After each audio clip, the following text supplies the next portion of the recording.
No, I just did, and you just smoked it.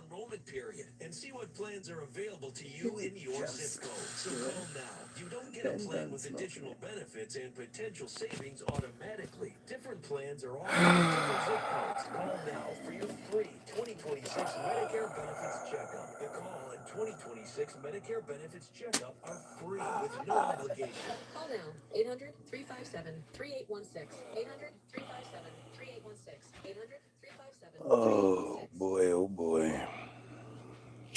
Yeah, I'm pregnant.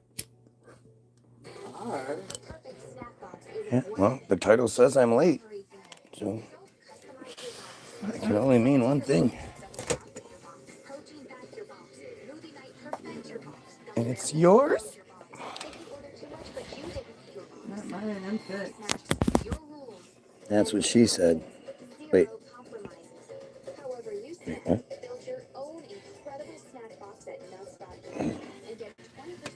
Snackonmynuts.com. Karen, what's going on? What's happening? Why are so many dogs dying before their time? In my experience, Because of the fucking water. right? I created Badlands Ranch Superfood Complete. It contains Water here in Redford, Michigan, I believe is much worse than people think. I mean, really, like, stuff like this points way more to, for a lack of a better word, Tartaria than anything else. Because when you start to think about how the water system was even created, how all the water lines were run, when was the last time you heard about those lines being serviced? You know? When was the last time there were repairs? So you have to say, all right, well, you know, like this house was built in the 50s. 50s. I always want to say the 40s for some reason, but the 50s. And basically, right. Basically, I mean, it's not like there's ever been some huge restoration. It's not like there's ever been some huge, you know, they dug up all the old lines and replaced them. I mean, have they done that wherever you live? So you think like, I mean, we're talking about 70 years plus. A lot of the pipes back then were clay, so a lot of our pipes are still clay. Right. They haven't changed them out. So the, you know, the clay, like in my neighborhood, when this, so you have to think about it. Like, so say that big ass tree right there, or that one, or that one, or that one, whatever. All those trees in the front yard were planted when the neighborhood was planted, right? So that's what a tree looks like after about 70 years. Think about how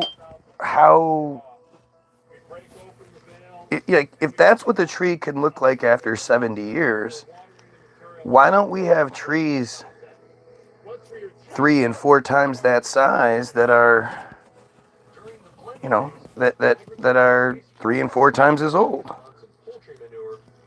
I mean, to build all of these neighborhoods that we live in, they had to, you know, just wipe out everything. It wasn't like they left the certain, oh, that's a really nice tree, let's leave it up. They didn't. They just planted everything. And each one of these houses around here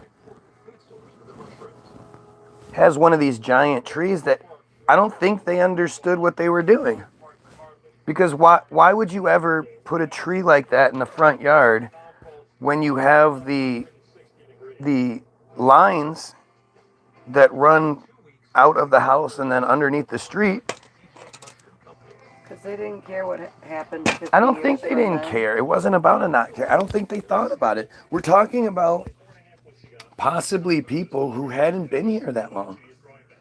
They might even be the first group of people that is here. You know, I know it sounds weird and all, but they didn't have that concept of, so I'm going to build a tree. As high as the tree is up is as far as it's going to go down for the most part. I mean, not exactly, but the root systems are just going to like stretch out. And the clay piping, there has to be all sorts of roots growing through all this clay piping. There is, because we have to get our drain snaked twice a year, every year. Because this shit grows and then so you think, okay, so that has to mean that sewage is leaking out of all those holes where the roots have cracked through the clay piping.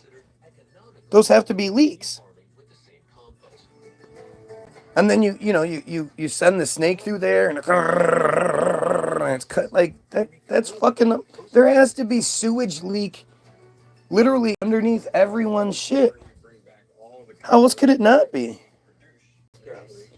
Gotta remember, you're a really young country. It could be for shame. No, because you don't have it either. That's one of those things that you don't really like think about. But there should be trees everywhere that are 400 years old, 500 years old, 300 years, 700, 800. Like, where are all those trees?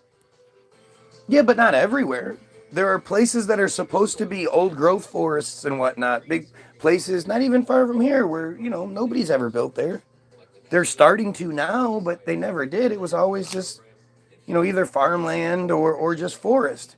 And those forests don't have trees that are much bigger than the trees out here. Actually, these trees seemingly are a little bit bigger because they don't have much competition. They get all the sunlight. But where are all the big trees everywhere? And how come when you look at old pictures of like World's Fairs and shit, there's big trees all over? Again, they couldn't have built the World's Fair around the trees that were already there. That doesn't make any sense. That's not how you do building. I think the trees are a lot more telling than we realize. Trees don't have an expiration date. Trees don't live for so long and then they die because they got too old. They just keep getting bigger until something prevents them from growing. But think about how crazy it is, right? They'd have cut them all down to build. Right. Right. Especially when you're talking about those giant World's Fair cities that they built. Where, these were electrified cities for the first time in forever. These had sewage systems. These had canals and all kinds of things dug through them. So having to leave trees there just for aesthetic purposes, I mean, it just doesn't make sense. That's just not how things are done. And to think that all of those parks, all of those World's Fairs, they had tons of trees in them. If you pay attention, maybe you're not supposed to see it, but they have trees, large trees. We do have trees that are hundreds of years. Yes, you have some trees that are hundreds of years old. Some. But those, even like if you look at like the redwoods and whatnot, and the sequoias that they cut them all down. Those trees were huge. Those trees continued to grow. Those must have been here for a very long time. But there are, different growth rates of trees. Sure. Sure. Different species only grow to be so big. So you're told. How do you know? How do you know that the tree stops growing? Why would it? Why wouldn't it continue growing? It's Same reason that people don't. No, it's not at all. We're not the same thing at all. We're not even close to the same kind of life form. Even if you think about back to, elementary school and shit, middle school, where like our cell structure is different. We have the round cells, they have the square cells. You know, they're not the same thing. They don't have any organs and they don't have anything there to fail. As long as the system that they're in is continuous, they should be okay. Tree relocation exists. Yeah, sure. Giant tree relocation. You think that's real? Have you ever tried to just do a start? Just get starts going. Starts, you would think starts would be easy. You would think like, oh shit, my weed plant branch broke off. Let me just plant that in the ground and it'll fucking start growing roots and it'll be okay. Nope. Nope, not how that happens. I've had it happen once. Wouldn't have been preserved at the time of build, sustainably conservative, etc., was yet to be in vogue. Right, they didn't think about that shit, remember? This is at least what we're told. We're told that they didn't care about sustainability or anything. They were dumping, you wanted to get rid of your chemicals, dump it in the ocean. That'll take care of it. Yes. Why not? They were ignorant and didn't give a fuck about the future. I don't think so. I think they knew. I think, I don't think the average person knew because we were dumb. We were made to be dumb, but the people in charge knew. I don't know. I don't think anybody has to tell me that if you pour a bunch of chemicals into a water supply, you're going to kill. That'll be our grandkids' problem. Who Right? gives a fuck? I don't know.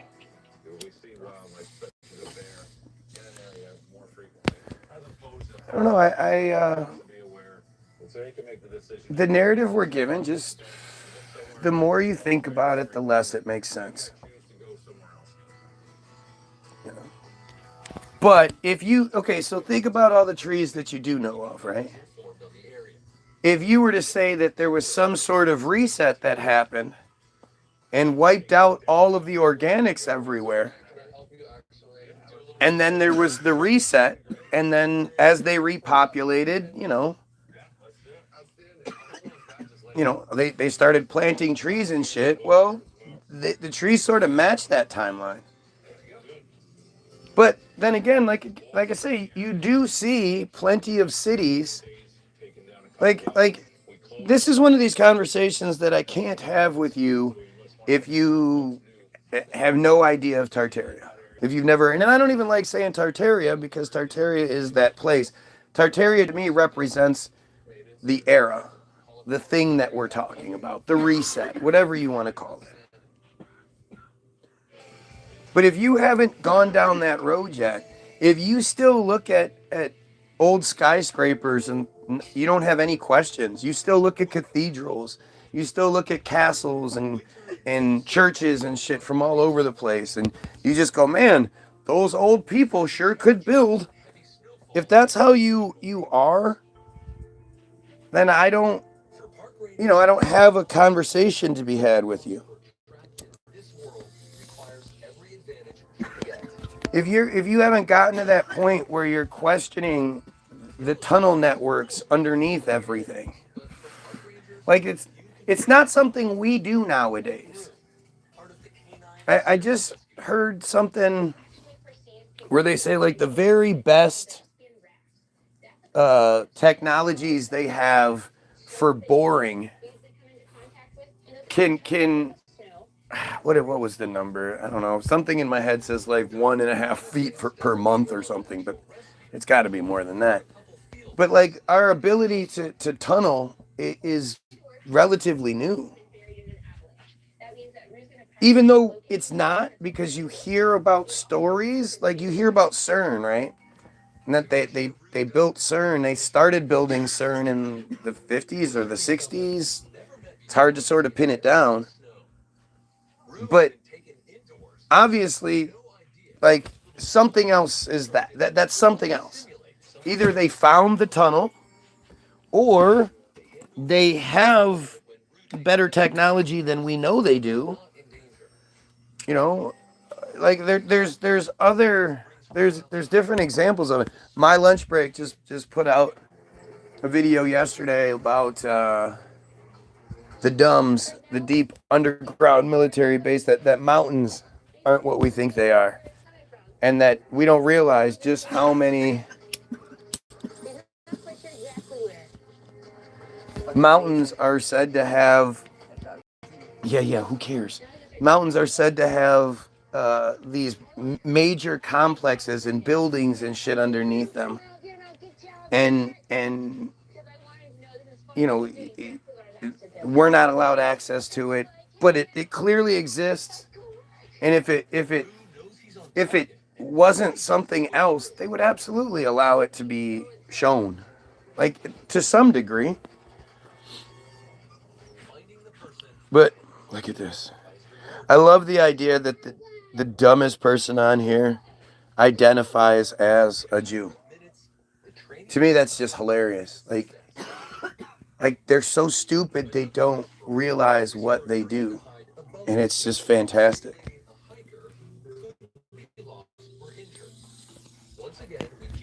You know, I wish I could. I wish I had better opposition, but I think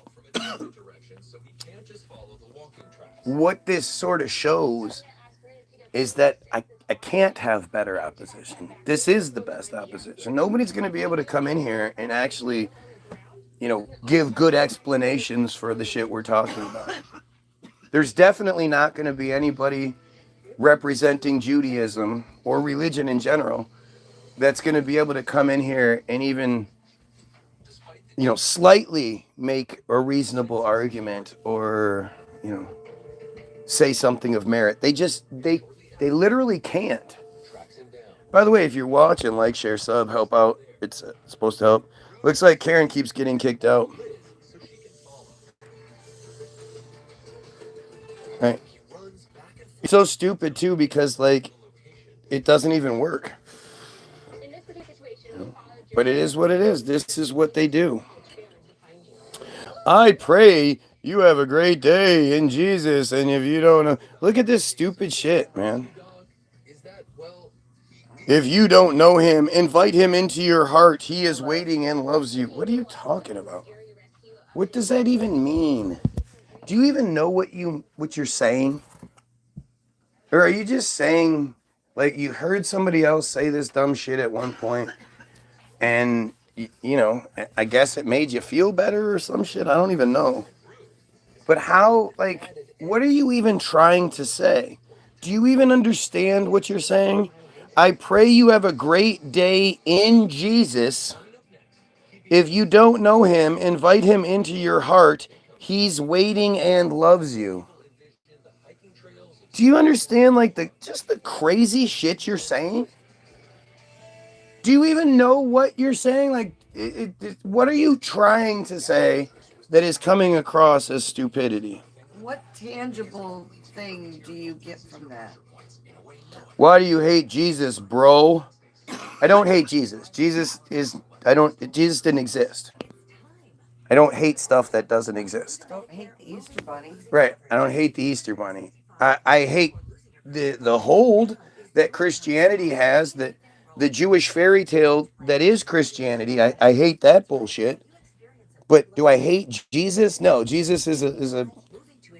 Do I hate the color blue? Well, actually, I guess the color blue is real. So do I? Like she said, do I hate the tooth fairy and shit? No. Do I hate the devil? No, that shit doesn't exist. Your name is Martin Lopez.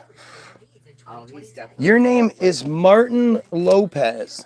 very Catholic. Do you understand why your people decided one day that their great religions, their great belief structures, the Aztecs, the Mayans, shit like that enabled them to build Machu Picchus and all sorts of just incredible structures that weren't being built anywhere else in the world? These were clearly the most advanced people on the planet at the time. Do you honestly think that they didn't know what they were doing? Their whole thing was stupid. The white man showed up and was like, believe in Jesus now. And then that made sense? How does that even work for you? What were you saying? Did you not see Coco? Don't mention Jesus in Coco. Jesus Christ. If you still act like it doesn't exist. It falls on you because science and historical accounts have proven his existence. You know you're wrong, right? No, they have not. Like that's I've watched those shows. I've done those shows. I've looked into it time and time again, and every single time something is mentioned about the Bible, there's a however right away. Like right away. Everything that's mentioned, it's always like, but, no actual historical accounts. Do you know that everything in the Bible that was supposedly happening isn't recalled by anyone else in the region? Nothing about the Egyptian history, nothing about the, whatever, African history, whatever, all the shit around there. Nothing around that stuff talks about Jesus. Morocco, any of that shit. Iraqi history, they don't talk about that shit. The only thing that validates the Bible is the Bible. And then you're one of these people who probably doesn't even know what the fuck you believe in. Because you do understand that Jesus was Jewish and every main character in the Bible is Jewish and they're all just a bunch of Jewish fairy tales, right? Do you understand that, or do you just like pretend like it doesn't exist? Blah blah, shut up.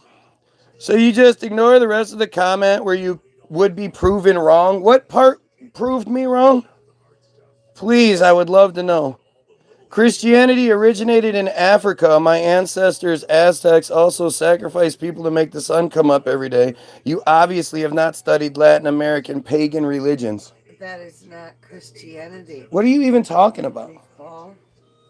Right, but I don't even understand what you're talking. Like, you're not. Your point isn't being made. You're trying to sound smart by name dropping, but you're not actually making the point, and you're not answering for why you think your whole, like, why you as a Mexican or a Latino, if you will, would believe in such bullshit nonsense that didn't originate in Africa. It originated in the Middle East. The whole narrative is based on the Middle East. Jesus has more historical accounts than Alexander the Great. No, it doesn't. Like this is where your stupidity lies. It does not. Every time they've tried to come out, I mean, I remember being a kid, and as a kid, we didn't have 500 channels. It was limited TV. So when they would come out with, oh, we think we found a piece of the Dead Sea Scroll, whatever the fuck that has to do with that. It was big news. They would play it, the commercials over and over, and everybody would be tuned into the 60 Minutes or whatever the fuck was on, 2020 or whatever. And it was never, I remember watching countless shows over and over, and it was never at the end where I was like, oh my God, they actually proved something. They haven't. If they had, you could spit it out. Always You wouldn't left keep uncertain. you wouldn't keep saying how they've proven it. Right. You'd give examples. And you're saying you bring up Alexander the Great and then say you believe in Alexander the Great but not Jesus? Did anybody hear me talk about Alexander the Great? And the thing is I always wanted them to give me something to connect me to my family that was all religious, So I was always left disappointed. That's stupid. So I wanted it and still didn't find it. The Shroud of Turin. Right. The Shroud of Turin. So this cloth that Jesus oozed an image of himself onto. No. Hey, where's the Shroud of Bill? Where's the Shroud of Bob? If this is some common thing, this common practice of imprinting an image onto a cloth, then where's the rest of them? And what about the whole bullshit that the Shroud of Turin was shown to have been created much later, around the 1100s or some shit, if you even believe that bullshit?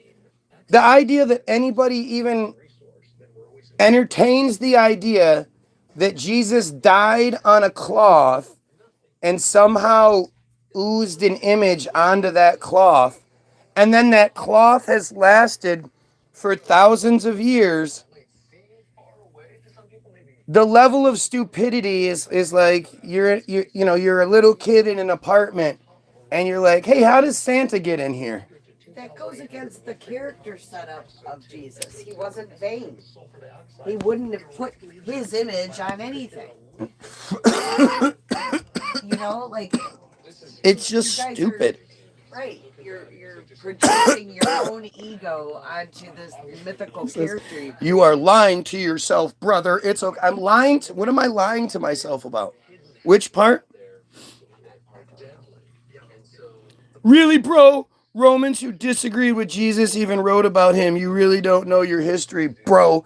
I know, bro, that the fact that, bro, you say bro so much in your real life, bro, that you're typing it, bro, that is pretty, bro, embarrassing, bro.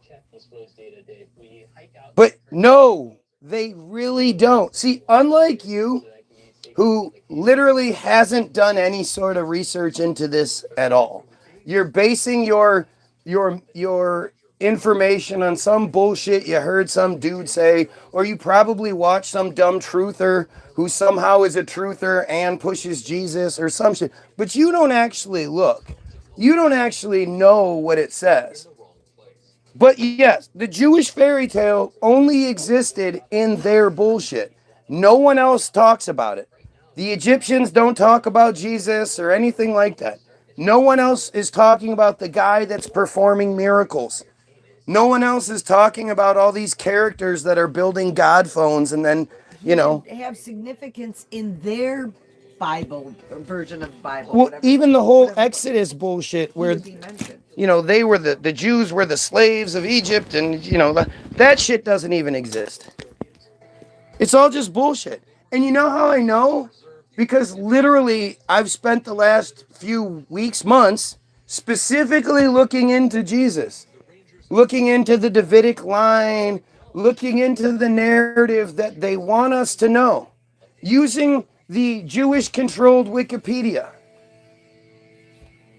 And every single thing that's ever said, they'll make the claim and then they'll say, but history doesn't back this up. There's no historical accounts of this. No one else talks about this. No historians. It's just not true. And everything that they do sort of claim, oh, this guy didn't like Jesus, so he was, those stories are either proven to be false or proven to be written way later. But the reality is, this is the part that Christians don't like. Even if there are like 10 accounts of Jesus, we are talking about a guy who was supposedly walking on water and making a blind person see and cure, like he was doing all this. You're telling me in that world that was, where apparently design information, like how to build buildings, that was everywhere. Everybody built the same buildings. Everybody believed it's the same day and shit. That's why we have an accurate historical record, because they were all able to keep the same records.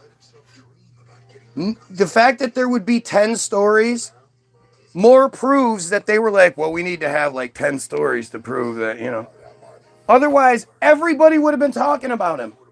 They didn't have TV. They didn't have other shit to occupy their minds. But you're just dumb. You're just super dumb. Muslims consider him a prophet. Right, because they're all three Abrahamic religions.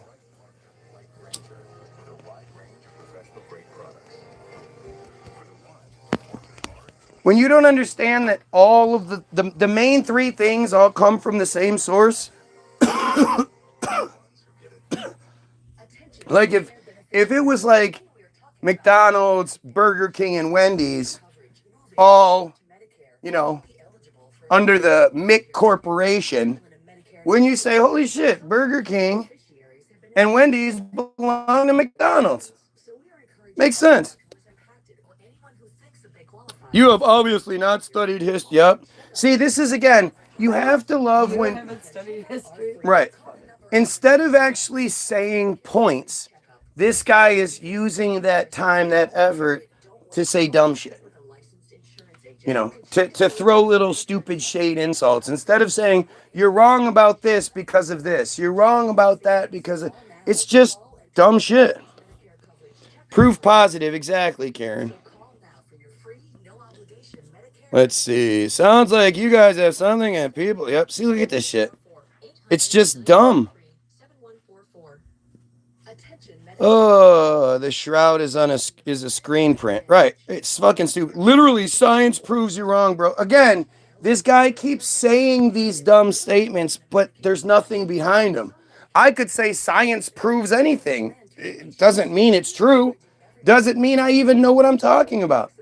I could just be desperately trying to find something to say, so I say, well, science proves it. Science does not prove the Shroud of Turin. You have to super fucking print on a fucking screen. He died, and I mean it's like really gross when you think about it, right? Are you truly gonna believe that a leaky image of Jesus somehow bled through and imprinted itself on the screen? All of his little mustache hairs and all that shit. Like, do you know how stupid you have to be? You probably are dumb enough to believe that the Dead Sea Scrolls that were found just before they established Israel, in what would become Israel, that the cave was lost for another 2 years. After they found the first one, the cave was like 150 meters away from the town, but they lost it. They couldn't find it. And then once they Israel's established and all that, well, now they suddenly find all the rest of them. And the funniest thing is, they're all Jewish. It's all about a Jewish tribe, bullshit, blah, blah, blah. It's not a Christian narrative. It's a Jewish narrative. And they somehow, with the magical scanny scans, date it to 70 AD. But, that's just your bullshit. Like, you just believe their bullshit. Prior to the Dead Sea Scrolls, the earliest known, like, scriptural artifacts were from, like, the 900s.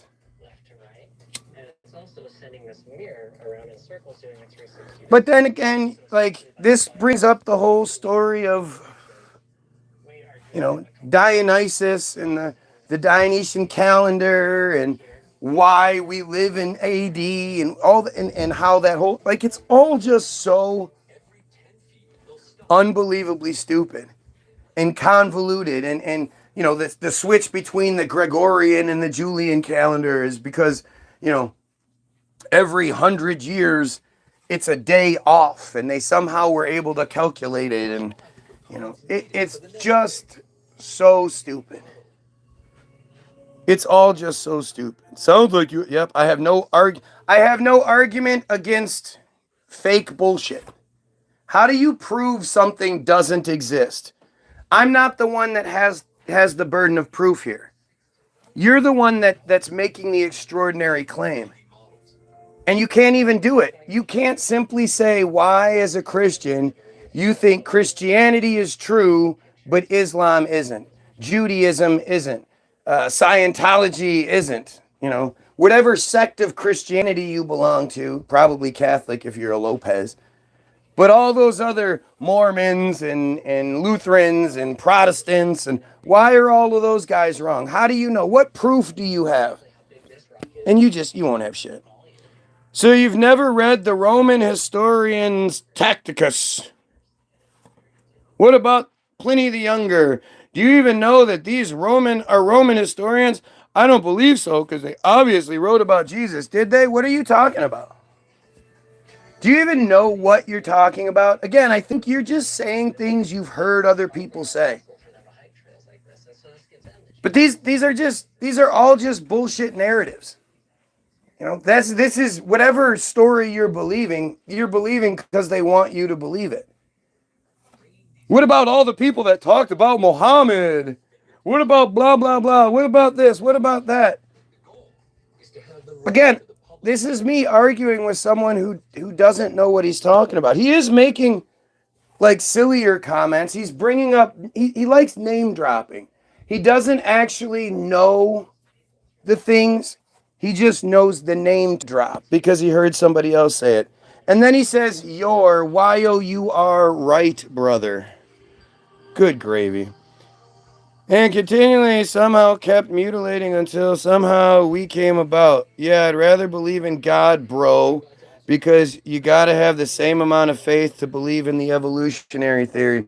Who said anything about believing the evolutionary theory? Again, notice how when somebody doesn't actually have reasonable arguments, they make up your argument.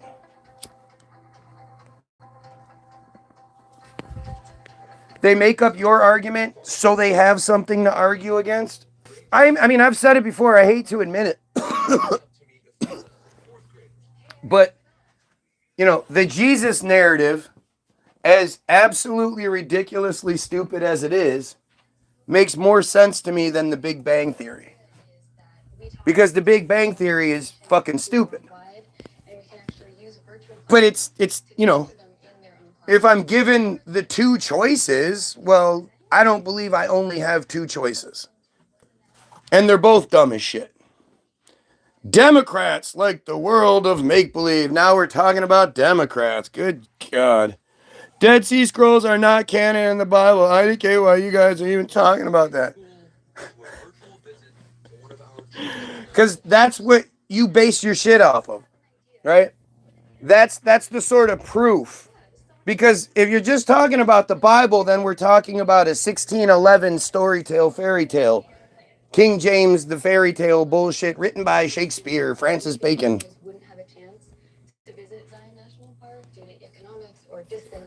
But again, this is a Mexican, this is a Latino, this is somebody whose people were amazing, did all kinds of crazy things, at least according to the narrative. And then he's going to be like, yeah, fuck all that stuff. Yeah, all those stories about sacrifices and all that shit. You ever think maybe that's not true? Like, I'm watching Dumbass Coop. I like Coop, but he's a dumbass. And Coop's telling this story about how the Native Americans had this poor preacher who was only trying to spread the word of Christianity to the people. That's all he was trying to do. And the natives, they rounded him up and they tortured him and they burnt him and they did all these things. And then at the end, they pulled his still beating heart out in front of him and they ate it. And if you're dumb enough to believe that shit, you're probably dumb enough to believe in Jesus. You can't pull somebody's heart out of the body. You can't just reach into somebody's chest and pull their heart out. That's stupid. If you're gonna, if you're these white men, and again, this is just if you believe the historical record, of which I don't. But if you're these white men who somehow, you know, do the impossible and you make it here, and you find out that these natives have a society that's more advanced than yours, at least in some regards, you got to do something to smear the people. And that's literally what white people do to this day. You know, you hear about it's crazy to see it happening like in the UK and Europe and stuff, the way they're doing that with Muslims, that Muslims are invading and the grooming gangs are raping women and all this other crazy shit. These are the same bullshit narratives that white people said about black people and Mexicans here in the States. So to see it now happening in the UK is you know, it's like they don't realize it because they didn't have it like we did. But we've had it, and we've had it recently.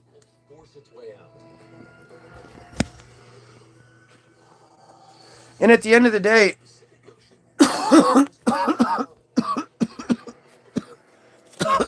this stupid ass system has me sounding like I'm defending Muslims, and I'm not. Islam is just as dumb, like exactly, literally just as dumb as Christianity is. You know, it's fucking crazy because we're like, oh my God, those Muslims mutilate their daughters. Can you believe they mutilate their daughters? Oh, it's horrible. And it's a small section of them that do. It's not all of them. But it is fucking awful, right? Christians, almost 100% of them mutilate their boys here in the United States. Or they allow the Jews to mutilate their boys. Do you not understand how insane that is? Why are we okay with boys being mutilated, but not little girls?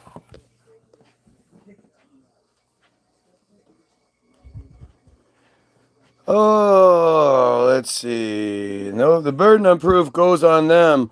Once you actually get over the fact that the shit isn't real, you'll gain more peace and comfort. For sure.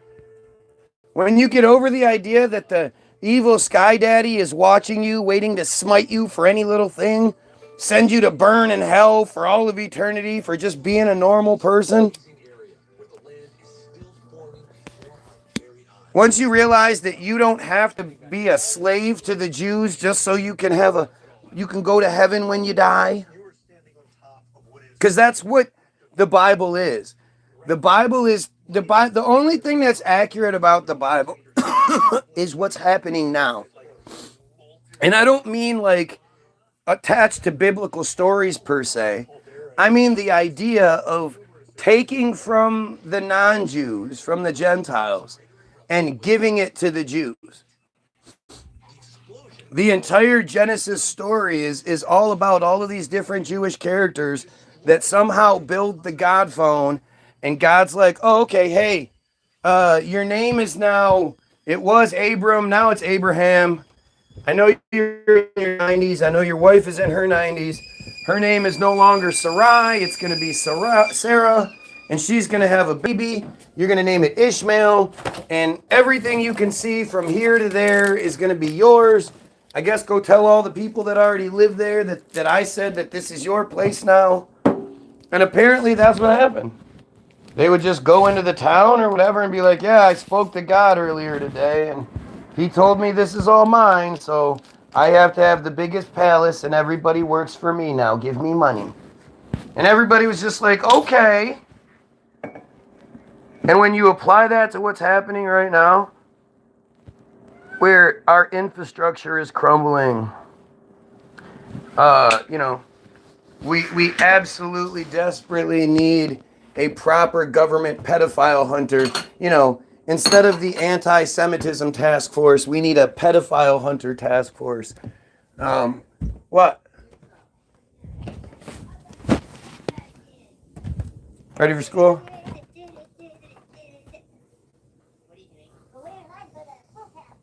Yeah, he's warm. You see it, right?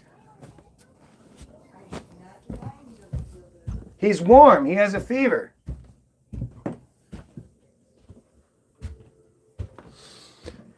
Oh, unfortunately, Golly, it's right. I'm right about everything I say. No, my ancestors sacrificed people. Yeah, they did they? Says who? The white people that wrote the history? How do you know they didn't sacrifice the child molesters? How do you know that wasn't, the ultimate punishment? You fuck with a child, we put you up in front of everybody, slit your head so your fucking drops down the steps. At least according to the white people. You don't know that shit. You're just dumb. You believe in Sky Daddy. There's no two ways about it. So you know more than the Aztecs who wrote about the sacrifice procedures and how they did it. I understand they're like Jesus, but if you think the Aztecs were some peaceful culture, you're Y-O-U-R, silly man. Again, I don't know how many times I have to say this. When you're trying to profess your intelligence and you're trying to make yourself sound smarter than everybody else, when the computer gives you the correct word as an option to pick, and you pick the wrong one, you're not just stupid, you're lazy. And nobody takes you seriously if you can't even get third grade shit correct. And don't sit here and blame the computer. Oh, the computer did it. Talk to text. No, it doesn't. That's not how the computer works. The computer's smart enough to know the right one to use. It's literally just you being stupid. And if you're that dumb, if you're that stupid, does anybody really think or have confidence in your research abilities? I mean, aren't you reading over and over again the correct spellings of words? And somehow you're just, it doesn't matter, you're not going to use it. You're like, nah, I'm too lazy. It's not like it even takes you more effort to pick to use the correct word. Because again, the computer anticipates what you're going to say. And as soon as you type that Y or even the O, it's going to give you the option. It's definitely not going to let you look stupid by saying the wrong thing. It's going to try not to. A lot of times, you would have to change it to get it to say the wrong thing. Because the computer is trying to not let you sound like a fucking moron.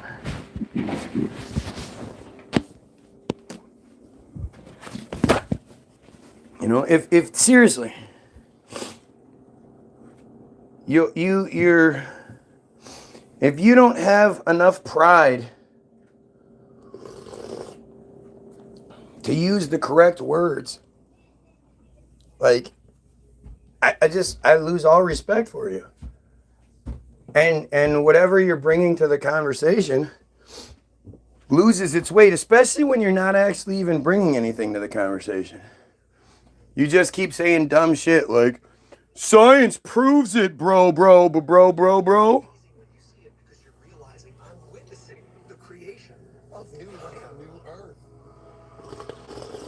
people to be able to witness that is incredible. Yeah. Yes, acts were far more than just human sacrifice, and there were far more than one civilization in that part of the world. Yeah, for sure. They say nowadays that when they use their magical scantronatron, the entire rainforest is actually a unnatural forest. It's a garden that grew out of control, and underneath all of it is city, is more and more structure. Somehow everything got covered up by dirt and made, and covered in this garden. But everywhere they search, like the tubes underneath the pyramids, Only non-Aztecs will defend my ancestors, right? Because, Christians have such a good history of being good, non-violent, compassionate people, right? Christians aren't known for unreasonable, insane rituals and killings. Look at how stupid you are, man. It's insane.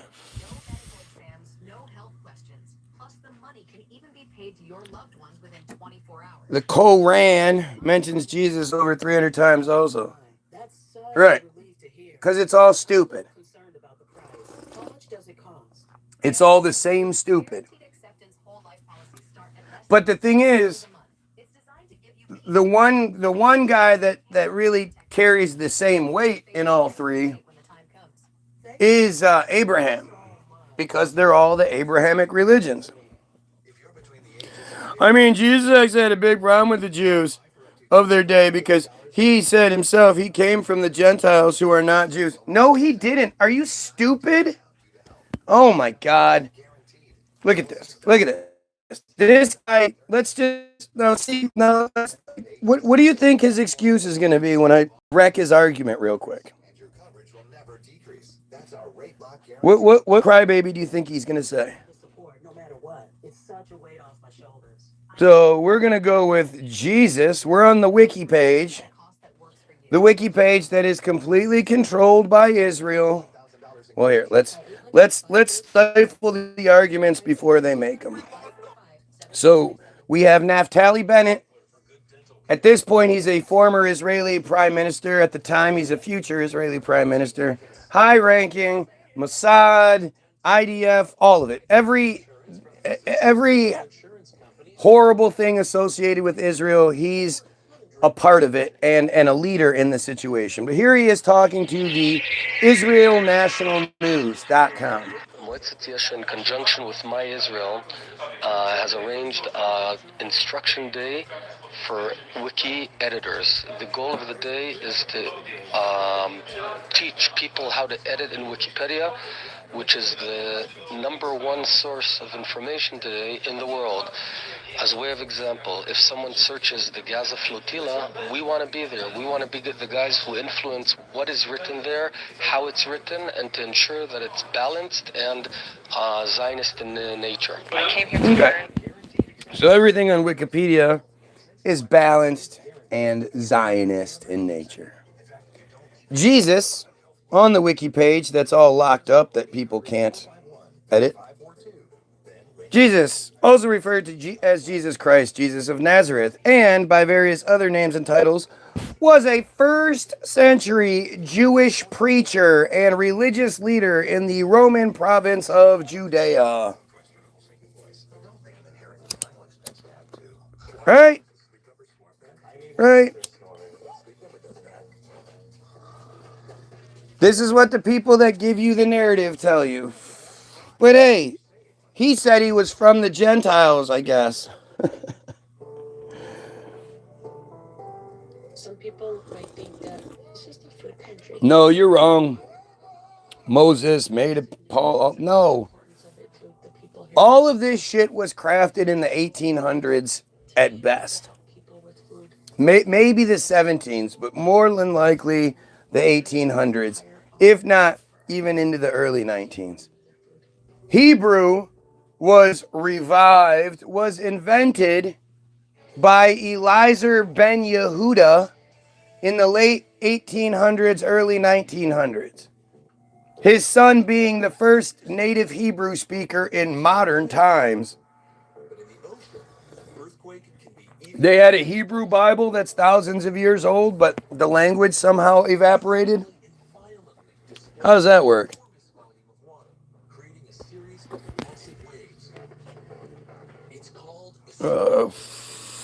Follow Jesus' drama and begging Jews to believe them is pure scam. Right.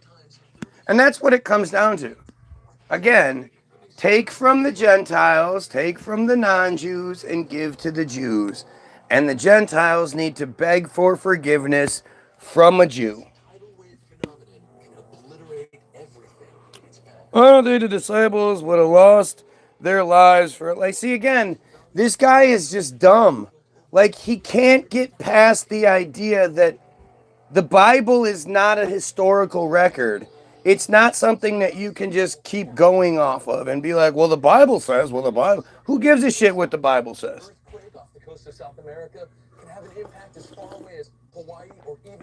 It's not, it doesn't match the history for anything else.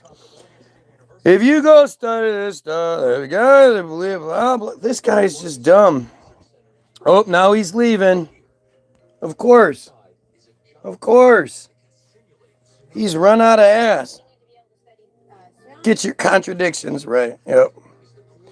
Some parts of the Bible treat slavery as normal. Others are against it, like the different cultures wrote in different eras, claiming it was divine slavery.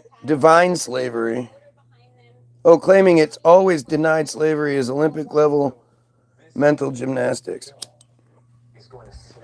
It's all just dumb. I mean, it's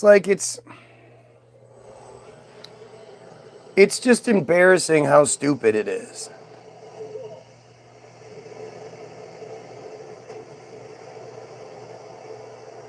That's cool. It's amazing how stupid it is, really. It's like, and you can see this guy doesn't actually have any arguments. He just kind of keeps saying roundabout shit. We had a 1 to 6 scale house. It was 6 feet wide by 4 feet deep. And we ran And when asked direct questions, they never answer. Look, apparently I have one viewer. Now it's back up to a whole 4. 4 viewers, 3 likes, 2,500 subscribers. Totally makes sense, doesn't it? Maybe it's God.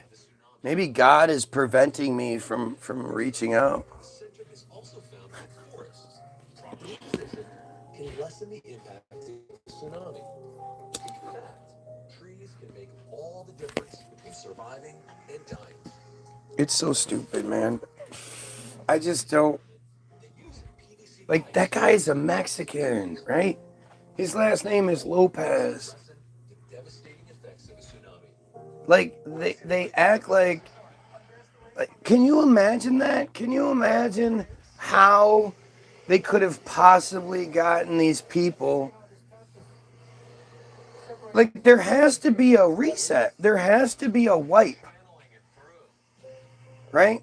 You can't tell these people who have this amazing connection to everything and they're a zillion miles away from it. It's all just, it's not like it's even TV. It's just some dude telling a story, and yet they were like, yeah, let's give up all of our culture, all of our heritage, When we come back, we'll meet geologists or and we'll all be like devout Catholics now. major earthquakes. All throughout South America. Devout Catholics. Based on, like knowing the story. Even the base story, where you know the winners write the history, but the narrative is that your people existed, they flourished, they were savages, but they clearly had amazing shit. The white man came, enslaved them. Well, actually, we're told that for some strange reason, the native belief structure had a little clause in it that said if a white man ever comes from the east in a ship, you are to swim out to that ship and bring him gifts and worship that man. For some strange reason, that was just built into their religion. Right. Medicare Part C plans cover everything in Part A and Part B, plus benefits like dental, vision, or hearing. And you have to think about, like, That's great that my plan includes dental coverage that helps pay for these. I mean, we're not talking about thousands and thousands of years. We're talking about what amounts to a few hundred years, and yet somehow all up and down, all around the huge South American continent, all of these different cultures were all told this Jesus narrative, and they were like, sweet. Well, you know what? We're going to believe it, but we're going to decide to worship Saint Guadalupe, the patron saint of tacos or something. Like something stupid. They always have that. Well, they actually worship Saint Michael in this little area. They actually worship Saint Peter here. These guys worship the Virgin Mary. We will check to see if there's a Part C plan available. How did everybody get together and decide that? Remember, Okay, get a Medicare this group here, you're gonna take the Mary narrative. You're gonna take the Saint Michael narrative. Okay.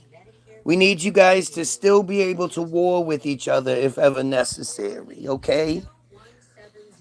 170-800-408-2170. It's mind-numbingly stupid. Like, it's so... Nobody likes a cracked windshield. Is it why the historical narrative is so fascinating, but then... I know when I was a kid, being the only halfie that I knew, but then also being the only person of color outside of maybe like a random black kid in a different grade or some shit. But like my English teacher, when I moved into Northville, the English teacher at the time, her name was Mrs. Oh, what was it? Mrs. Willoughby. Mrs. Willoughby. And she was from like the Carolinas. May I please borrow $1, sir? If you wouldn't be so terribly inconvenienced, my good sir. I have not eaten in 3 days, nor have I taken a shower. But if you wouldn't be so bothered, may I please be troubled you for a simple dollar? You know, they sound eloquent no matter what the fuck they're saying. Miss Willoughby used to dress like a, you know, she would wear those Southern Belle dresses, you know, that like the girl, the high school girls or whatever that you see in the movies are always wearing. And she would say, "All right, class, today we are going to work on our poems." What the fuck is a poem? We are going to work on our poems. She called poems poems. And you just be like, woman, you know you're in Yankee territory, right? Do you hear anyone else saying poem? Why are you saying poem? Poems. It was very interesting. That when I think about that English class, literally, I don't remember anything. You know, I'm sure there are lessons that I have ingrained in me from that class. But I can't directly remember anything other than that broad saying poems. We are going to do our poems today in class. Did you have Miss Willoughby? No. No. You need to,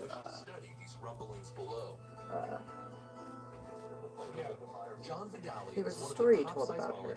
I just told the story. Well, I didn't tell any story about it. I just told who she was. I didn't have any stories. That's literally the only thing I remember, other than the way she dressed and her being, like, obviously racist. But, like, that's the neighborhood. That's the time I grew up. That's the area I grew up. I don't even remember who the history teacher was. But I just remember sitting in the class and always hearing these history lessons of how, like, Native Americans were just fucking stupid. You know, these people that didn't believe in land ownership were consistently were consistently selling large plots of valuable land for shiny beads. Shiny beads. And no matter how many times the English, the white man, would renege on a deal or a treaty or what, like, okay, I know we said you didn't have to move back, but we're going to need you to move back a little bit more. Okay, we're going to just take this territory. Okay, just keep going. Just, hey, this place is shitty. How about we give you this place? Can't grow anything here. It's really desolate. The temperature extremes are huge. Yeah, you're going to love it here. This is your ancestral homeland. You know? The idea that the natives were just like, okay, let's do that. You know, it's one thing when the numbers supposedly changed. And I love when people will be like, dude, white man had guns. Did they? Did they have guns or did they have muskets? Inaccurate, cumbersome, hard to load, fucking muskets. Some dude, some native hunter could sling like 15 arrows into you before you could even begin to get that musket reloaded. But that's the turning point. That's what did it. The natives who knew the land were you know, skilled hunters, all that shit. Well, they were giving them blankets with sickness on them. How? They didn't know about the germs and shit. How would they have known to give them disease blankets if they didn't know that's how shit happened? How did they not catch it themselves in the process? Oh, because the white man had brought over diseases and whatnot that the natives had never seen, so they didn't have an immunity to it. So what would be like a normal cold for a white man was deadly for a native. Yeah, they had no immune system. They lived in the wild. Right. Fucking dumb fucks. Supposedly. Right, because nowadays, you know, there's European flu, there's America, like, you know, you get different shit depending on where you go, right? I'm not talking about going to India and eating the fucking goat meat. Yeah, of course, that's gonna get you sick. But that's because the practices aren't very good. Montezuma's revenge. Smallpox and blankets and shit. I mean, I loved English. The teacher opened up the whole subject to me.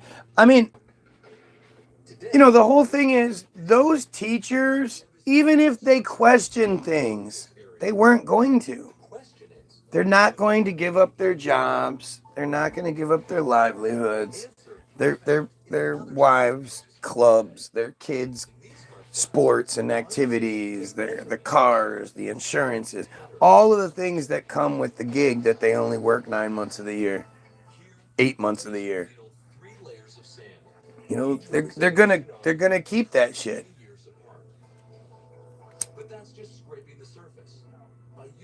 And you know, to say that just because they're a teacher, they're smart, they're not.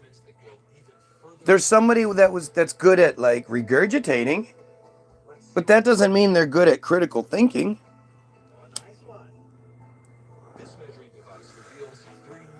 You have to understand, like, we are such a unique generation, like my generation, you know, Generation X.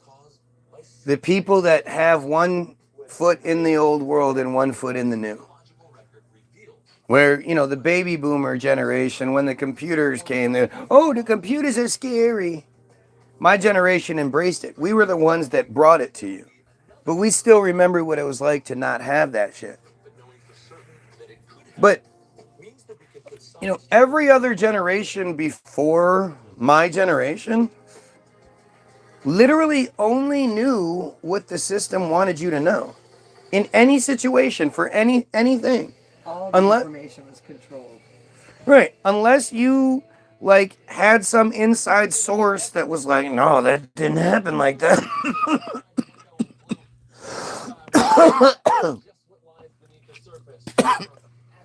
Told you directly, you didn't know. Even if, you know, something like Unsolved Mysteries or whatever, like, that shit's all just approved entertainment.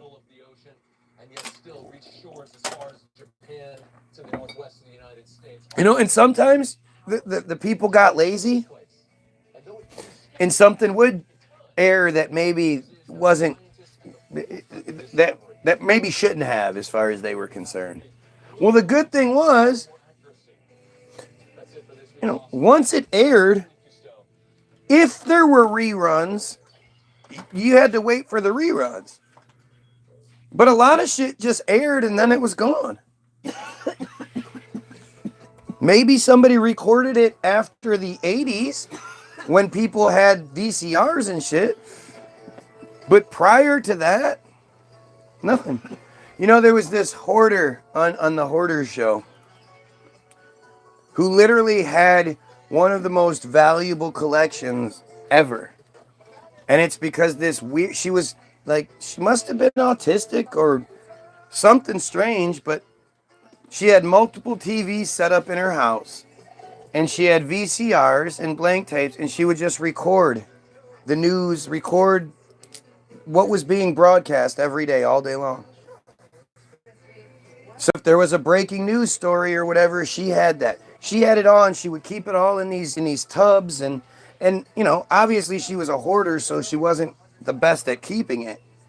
But to think like if and the government probably did it, but to just go, you know, grab this woman's information and then be able to, she has an entire record that probably nobody else has. But either way, like, you know, our generation is the first one to be able to, you know, we are in an argument about something. And we don't have to argue. Our friendship doesn't have to end. You know, a relationship doesn't end, whatever, because we could just go, you know what? Hey, let's look this up.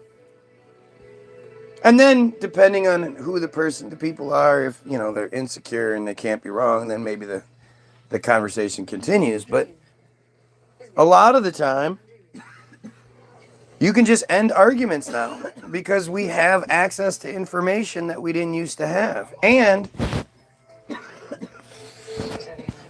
you know, there's something super valuable about, like, I can't necessarily tell you what really happened, but I can tell you that I've looked into so many things that they've told us did happen, and they don't make sense.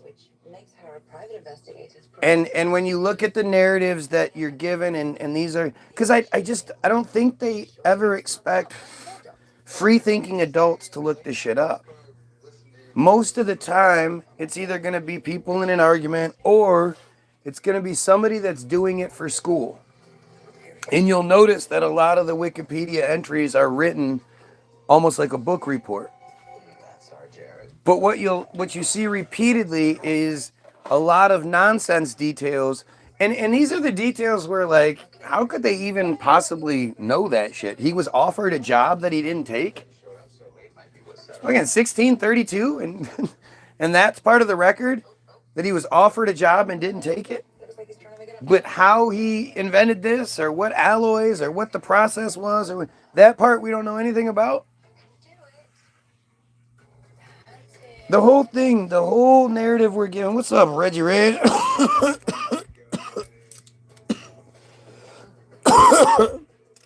Most of my arguments cannot be solved by Google controlled narratives, and I try to break those. Yeah, for sure, but I'm talking about, you know, what's that thing called that it's at the bottom of, when you put your feet on it at a chair, you know, you sit in a chair, and then the thing that you put your feet on, isn't that like a confudium? Nah, man, that's an ottoman. No, it's a confudium. No, that's an ottoman. That's a, you know, let me look that shit up. No, it's an ottoman. Like, you can now look these things up and solve these nothing arguments that we didn't used to have. And I think when you look at the information, when you look at the narrative that you're given, and it doesn't, like, make sense, that's just as valuable as being given truthful information. You're still being given truthful information.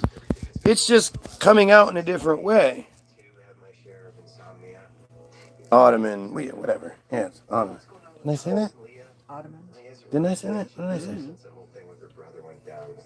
If you would have said it way wrong, my brain would have. I would have thought so. Powerful and damning. It can be powerful. It just depends on how you use it, and then how you interpret it mentally. You have to always. So people ask, you know, don't you do the same thing because you're always looking shit up? And so I look at it like this. If the thing I'm looking at makes the system look bad, like especially when it comes to Wikipedia and anything Jewish, anything Israeli, whatever, knowing that they control it and that they've put the best shine, the best spin they could possibly put on it, and that you know, there's a record of it, so there has to be some sort of there has to be an entry about it.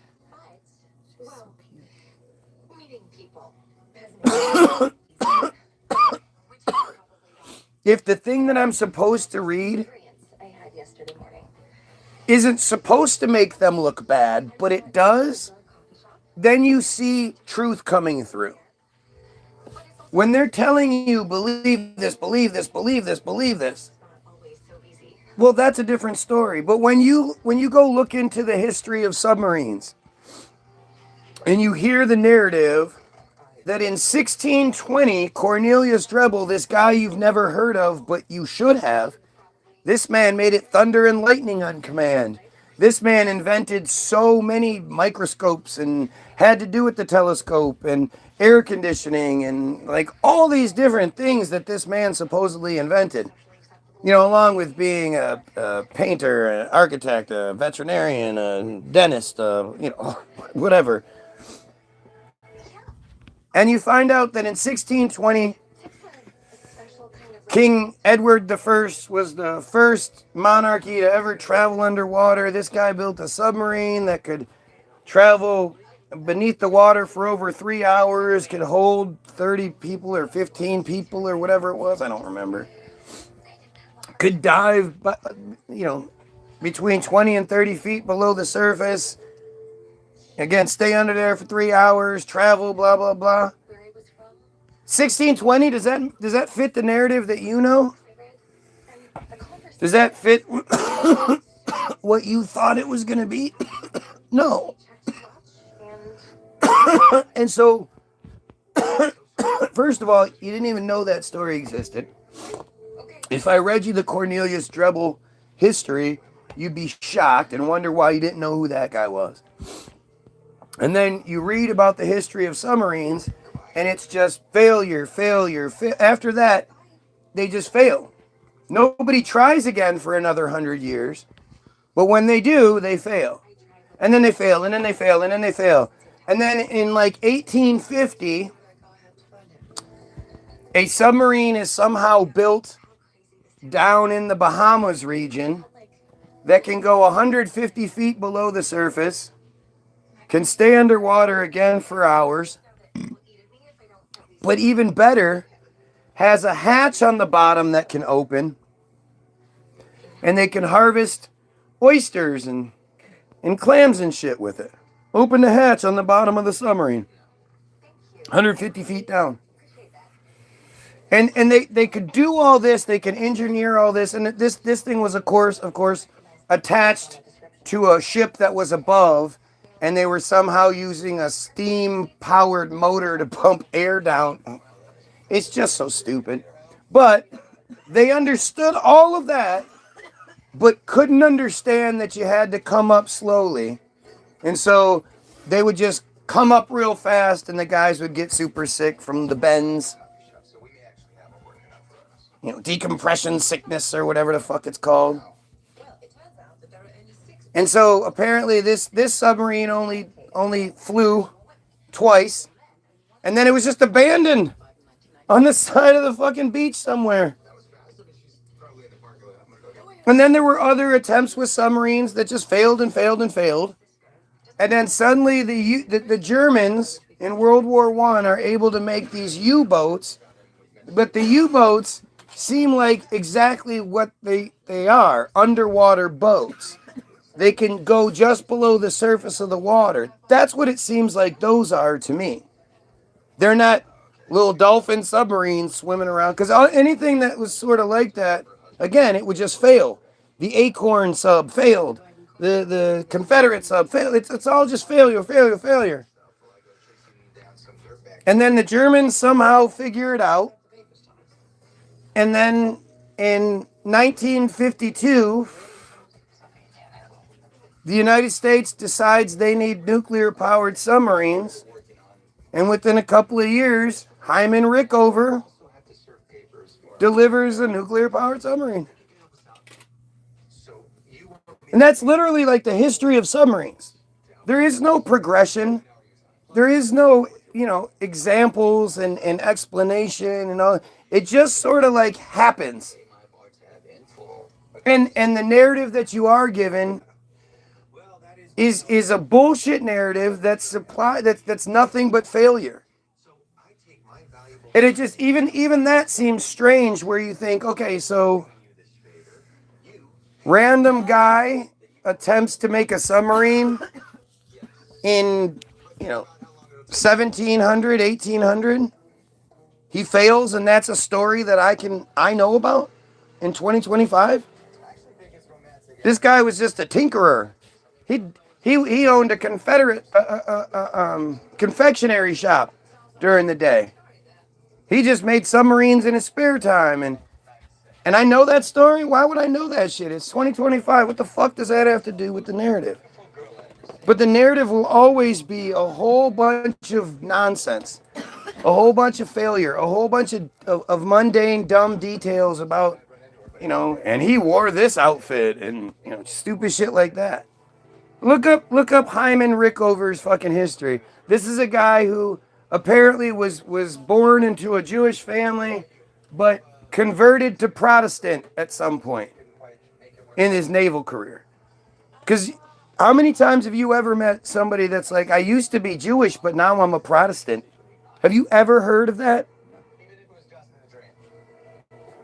I've never met somebody that says they used to be Jewish and they changed into something that they like vehemently opposed and hated and thought was stupid, because that's how they look at every other religion. Like, you're fucking stupid. I take that back. So, Uh-oh. Lori Silverman's dad remarried a lady was Protestant, and he completely gave up Hanukkah and like only celebrated Christmas. Had a Christmas tree. He did Christmas lights on the outside of his house. Got his kids Christmas gifts. Now his ex-wife still did Hanukkah with their kids. She never remarried. Blah blah blah blah. She was. Well, then we have an example of it. And he was born Jewish. He was Silverman. There you go. Well, that's an example. I did forget about him. Well, there's an example. And then Lori did not marry a Jewish man. She celebrated Christmas. She still says Merry Christmas. She's divorced now, but yeah. So I have seen. Nothing makes sense if you really dig deep. Example I can If think given of just now. natural talents in 10,000 years, we would all be living in huts as villagers. There almost had to be some ancient knowledge lost. Well, no, I don't think that. I think we are amazing and that we will advance and we will come up with shit. However, we wouldn't go from, palaces, elaborate fucking palaces and cathedrals and churches and aqueducts and canal systems and fucking floating cities like Venice and shit. We wouldn't go backwards unnaturally. Naturally. That wouldn't be a thing where we would achieve so much and then suddenly just be like, hey, let's live in grass little huts and shit. Let's starve. So I do get what you're saying for sure, but I think I have more faith in us than I think a lot of people do. And I give us a lot more credit than a lot of people do. Like I am very proud and like I think the best of, and I believe in my fellow Goyim brothers and sisters, wholeheartedly. Like I think if we really, really want to, we can live in the utopia that we would want to live in.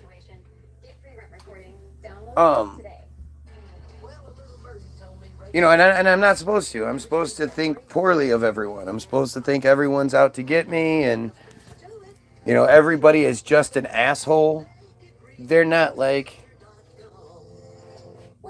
as you get older, it's like anybody that's less than like that's like more than 10 years older, younger than you start seeing them all as kids. Everybody just becomes kids, and you look at people and you think, Jesus, like I can't believe at any point in my life I found 18-year-old girls attractive. Right? Like even the hottest ones today, they look like little girls. They have that nothing in their eyes. They're it's just not, I don't know. And so you when you see people and you see like somebody's racist or somebody's stupid or somebody's Trump's whatever. You know, there's that part of you that looks at him and you're just like, man, you're just some dumb You kid. have no idea. Right. That's the first thing in my head. You have no idea, kid. You're stupid. And think about what old people think when they look at us. But at the same time, the people older than our generation are the people that run out and get shots when they're told to get shots. We are this bridge. We have this unique position. You know, the people older than us never thought about anything like we think about it. And they resist the change. They resist the information, especially stuff that might go against, you know, their narrative specifically. Nobody wants to admit that they're stupid. And you're made to be stupid. You're stupid on purpose. You believe stupid things. And by believe, you know, the fact that you believe stupid things means you say stupid things. That means you're stupid. That doesn't mean you have to be stupid, but that means currently you're stupid. If you just go, yeah, they just, you know, they just built the Empire State Building in 400 days because, you know, they didn't have the same red tape that we have today. And those people just had a harder work ethic than we do. And even if that was true, it's not like physically possible. There's the physical possibility of it all. There's this one part that just never gets addressed, and that's the fact that concrete has to dry. You can't just like slap wet concrete on top of wet concrete on top of wet concrete. Gotta get going. Take it easy, lady.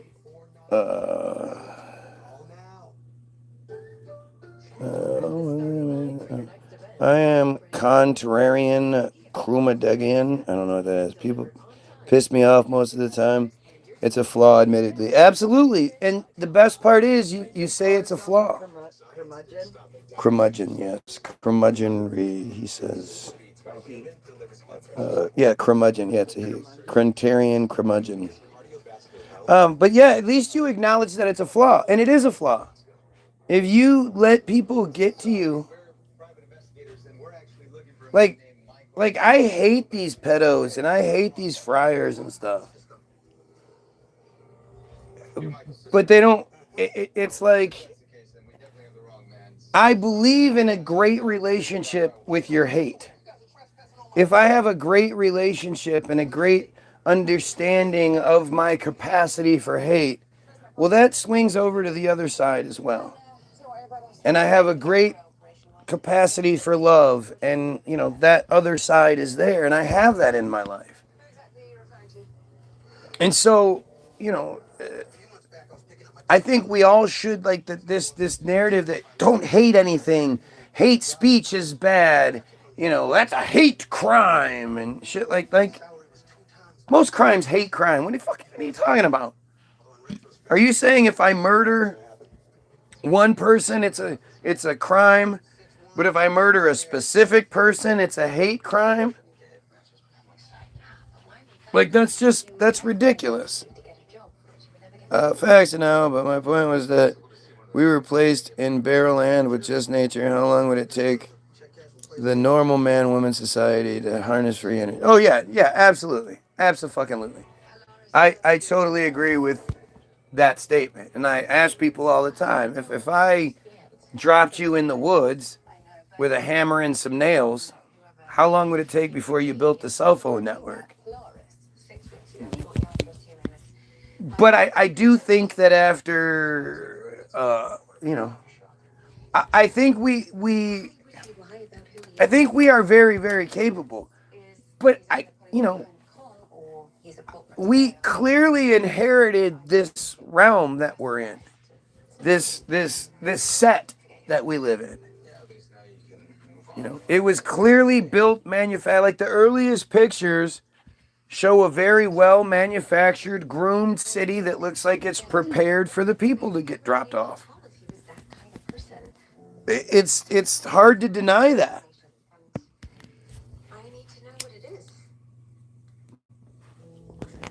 And I think we are clearly, given bits and pieces of whatever the technology was or whatever. But I also think you have amazing stories like that Meyer guy who built the water-powered car, who was having the meeting and he took a sip and stood up and said, "Oh, they poisoned me," ran out in the street and he died. And then all of his research disappeared. There are these stories throughout history of these incredible accomplishments by normal Goyim.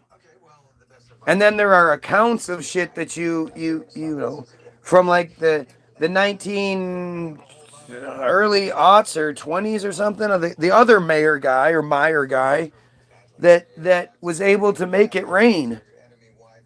He would offer people, people could employ his services. He would say, "Okay, let me set my shit up. It'll rain in X amount of days. And if it doesn't rain, then I won't charge you anything. But if it does rain, then you owe me $1,500. And he had a great reputation because it always worked. And then the San Diego government, they were going through a drought. And they employed his services, and he made it rain, but it rained too much or some shit, and they refused to pay him, and it's a whole narrative. It's a well-chronicled narrative. And if anybody's going to just go off of the idea that he somehow was able to guess, that's not how it worked. He didn't go solicit the business. The people would call him and he would say, "Okay, let me set up. It'll rain in this many days." How did he know the meteorology? Even if it was just guessing, he knew the meteorological charts in a way that nobody to this day knows how to read them. There's something else was going on there. He would set up his tower, and then in his tower there'd be some chemicals he'd put in, and the chemicals would go for a little bit, and after it's crazy. Stephen Meyer's situation at odd time all over the country. The carburetor he made, look at his green. And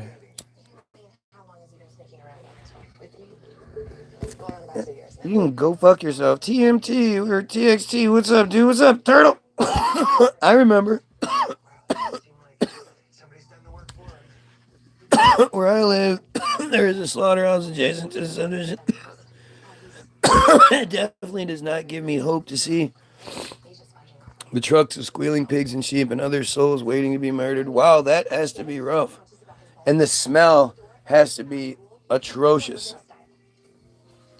I know when I lived in Virginia, there was a couple of times where I had to,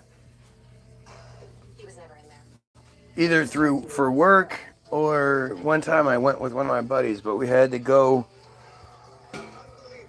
So you don't realize it, but the East Coast is just a whole shit ton of islands.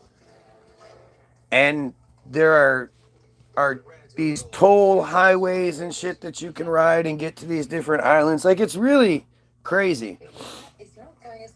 But out on some of these islands over there, like in the Maryland area, are the chicken farms, the Tyson chicken farms. And they are I don't know, I can't say miles or what. They are so far off the freeway that you can't see them. But well before you get to where they are, you drive into this I just don't even know how to describe. It's the most putrid, something is wrong smell you've ever encountered. It's not just like the dead animal on the side of the road. It's like this sticky, sour, your olfactory senses know that something is wrong. There's nothing appealing about that. This amount of, you don't smell it and go, that's gonna feed a whole bunch of people. You smell it and you go, just what the fuck is that atrocious smell? James Bond, you be proud. Take it easy, lady. Oh shit. With Empire's home floor advantage, we have clear all-inclusive. Oh, he's facts. Can't you like he's a facts? You know, it's funny. Where I live, slaughterhouse, our lives are synthetic. I don't think our lives are synthetic. I believe myself to be real. I don't think we're fake. I think the situation we're in is fake, is manipulated.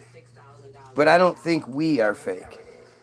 And, you know, it takes me into the reality TV show idea. And I don't think we'd be as successful of a reality TV show if we didn't look like the things on the outside.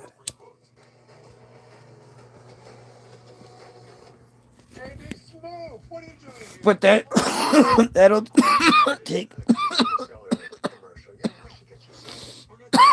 take us into a completely speculatory conversation, and I don't like those.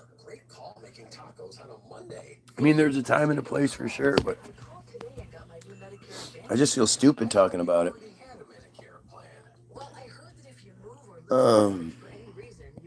Most people, given the choice to delete an animal for food, would not do it. Not if they had to do it themselves. Not if they had, but there are people that will. And that, you know, it's hard to, I don't know. It's something I literally struggle with now that I can't believe I even struggle with. I had quit the meat altogether, but I just got so bored. I hated it. I hated always craving these things that I had grown up eating, and I don't, you know, I feel like guilty all the time, and yeah, it's a bad thing. I'm mad at myself for sure. Those that would should be studied. Well, no, I mean,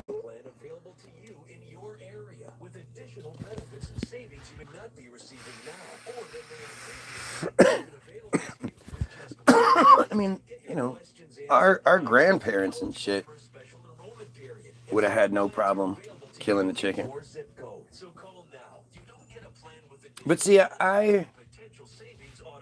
I'm just fascinated by the just the food aspect of the history we're given. You know, when you're shown that the oldest pictures of New York are like the 1860s or whatever, and you see a full-fledged city, or you see these engravings like the Old London Bridge. Old London Bridge is one of the most fascinating stories like that you'll find. I mean, it's just, it totally makes no sense. And I think that engraving was from 1621 or something. And you see an entire cityscape along with Old London Bridge itself, and like you just see this it's huge. I mean, there's got to be millions of people that live there. And you don't see, like, there's not like there's orchards. It's not like there's, I mean, you know, there's farmland, but it's well outside the viewpoint. And even then, they're not raising enough animals to be eaten. So what are all the people in the city eating, and how? Where's it coming from? There's no refrigeration. There's barely any preservatives other than like salt.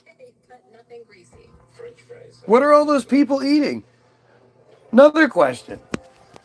Prior to the invention of glasses, we're what, half the population, even more than that, walking around fucking blind all the time? How was anybody completing anything? We think this man was abducted yesterday. You don't even think about this. But somebody that wears glasses all the time, if you take those glasses from them, they can't fucking see. I always think, and it's just my assumption, that if I put on your glasses, that's how you see without the glasses. Maybe. I don't know. But I know that, like, I know people that if they take off their glasses, they see fuzzy dots. Marv can't see shit without his glasses. Huh? Rosie. Little Rosie. Right. That's a great example. She's fucking 11 or whatever. 12, 13. We've known her for years and she's always had glasses. She can't see. So what happened? What did those little kids do for all those years? What could they have done with their lives to be able to maintain the, like in those old engravings? I mean, those are a bunch of apartments, I assume, everywhere. Well, who's paying for those apartments? How are you, you can't see anything. What are you doing for a living? It's not like there's a whole bunch of options back then. These are questions that you're just not supposed to sort of think about or ask, and they sort of blow apart the narrative that we're given. But if you really just give it very minimal thought, you realize I'm not crazy. The narrative you're given is crazy. That you're given a narrative that for most of the history that's existed, people didn't have glasses. Glasses are a relatively new invention. Let's see. I'm going to need you to hand over any possessions this man left behind, including everything that was on his desk or in his office. Gordon, you have a badge. I've got an army of the most expensive lawyers on the island. Oh, shit. To make your life very difficult. Glasses. History. Scattered evidence exists for use of visual aid during the Greek and Roman era, when they were building all the most impressive things. Most prominently, the use of an emerald by Emperor Neo as mentioned by Pliny the Elder. Oh yeah, that's the guy that Doofus mentioned earlier that had been talking about Jesus. So this guy was using an emerald. So you have this one story of a guy using an emerald. The use of convex lenses. I mean, so this is where we're going to get to the 1600s and you're going to get into Cornelius Drebbel because he's one of the guys that invented the techniques that had to do with the invention of making convex lenses again, somehow.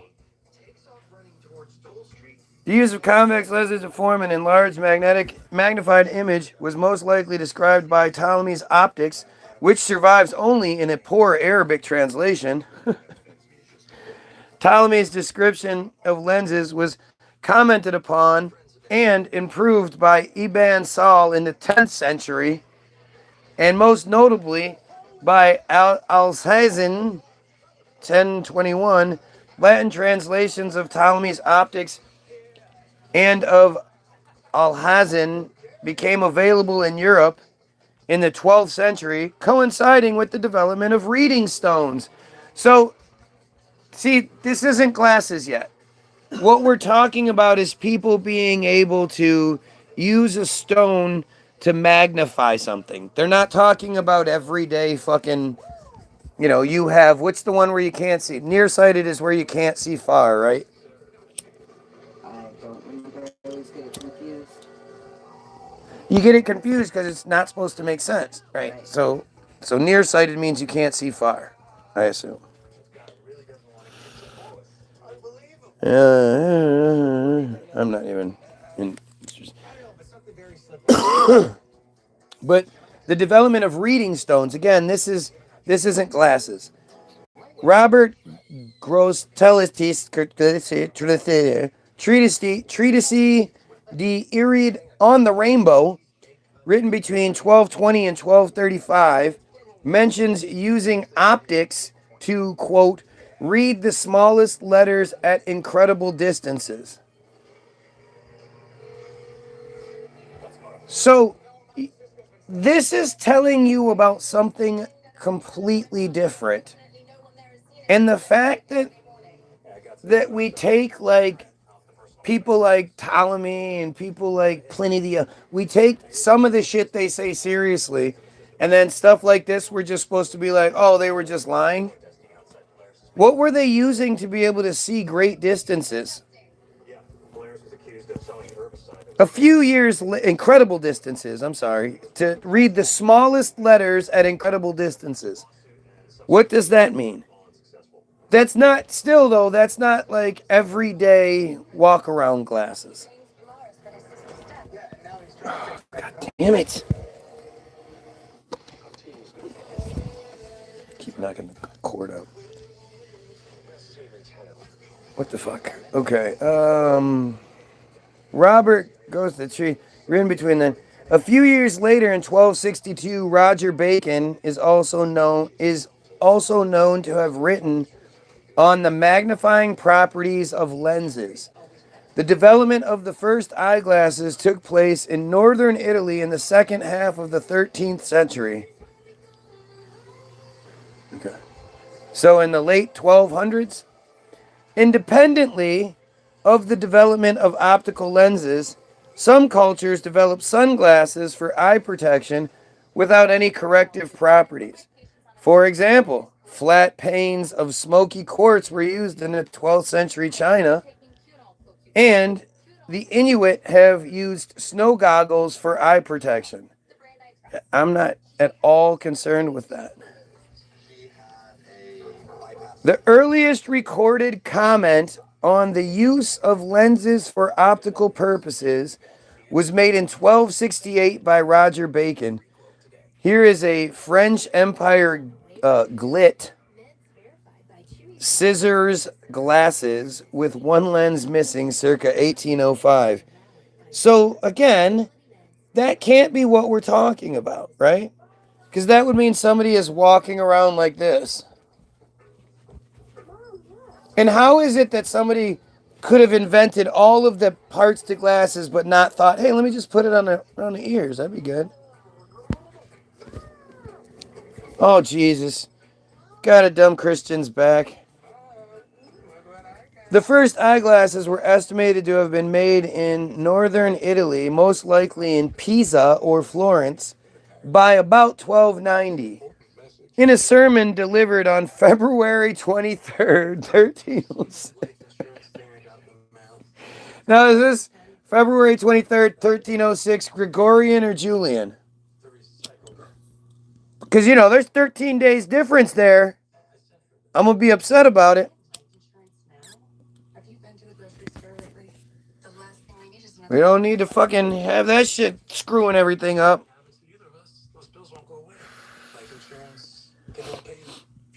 The Dominican friar Giordano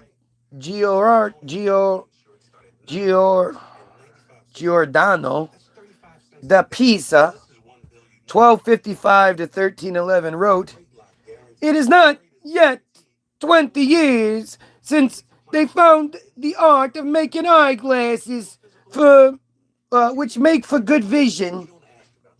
And it is so short a time that this new art, never before extant, was discovered. I saw the one who first discovered and practiced it, and I talked to him."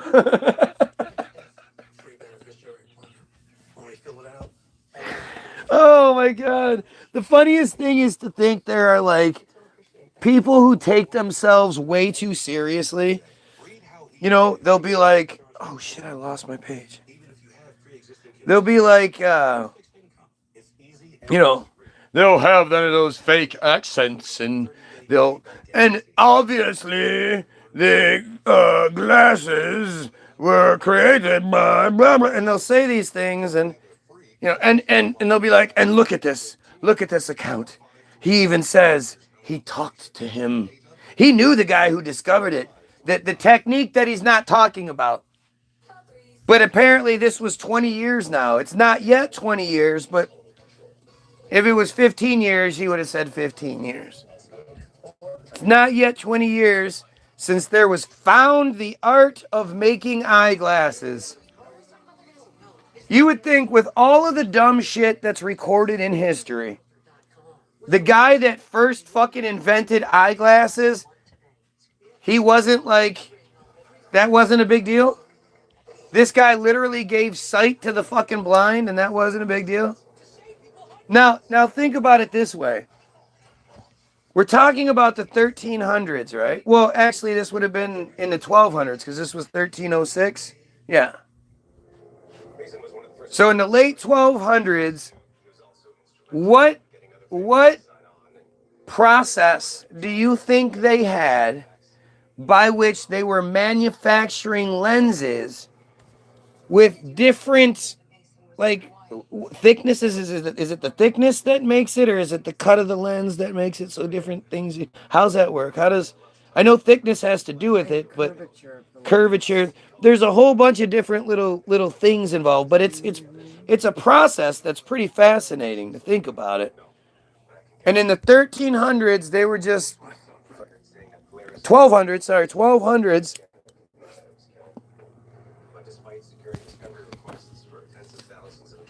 They just found this technology.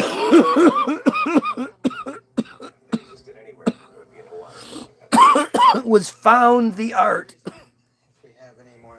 It doesn't say that the art was, was discovered or was created by. Flip me off, bitch. I'll flip you off, bitch. Found the art. What a weird way to put it. Is that what you say when you learn how to do something that, like with your makeup, and you're trying these new makeup techniques and stuff like that? Do you tell people, I found the art of putting this makeup on? No. And you know what you do? Without even being asked or hesitating. I've actually seen it because I was fortunate enough to go to the makeup store the other day. But she doesn't hesitate to give the credit to the person. Oh, I was watching this person and using their techniques. Yet, when it comes to making eyeglasses, we're not going to give that same courtesy. Giordano's, how do you say this? Giordano. Giordano. Giordano's colleague. You have to say it with that accent or it doesn't work. Giordano's colleague, Friar Alessandro della Spina of Pisa. His shit rhymed. 1313 was soon making eyeglasses. Wait. So the art was found around 20 years earlier. But now we're like, yeah, a few years later, his buddy was making them. Let's see. Let's try to get Thaddy Eye here. What's he say? But not all Jews agree with what Israel is doing. They are not monolithic. And there's every privilege.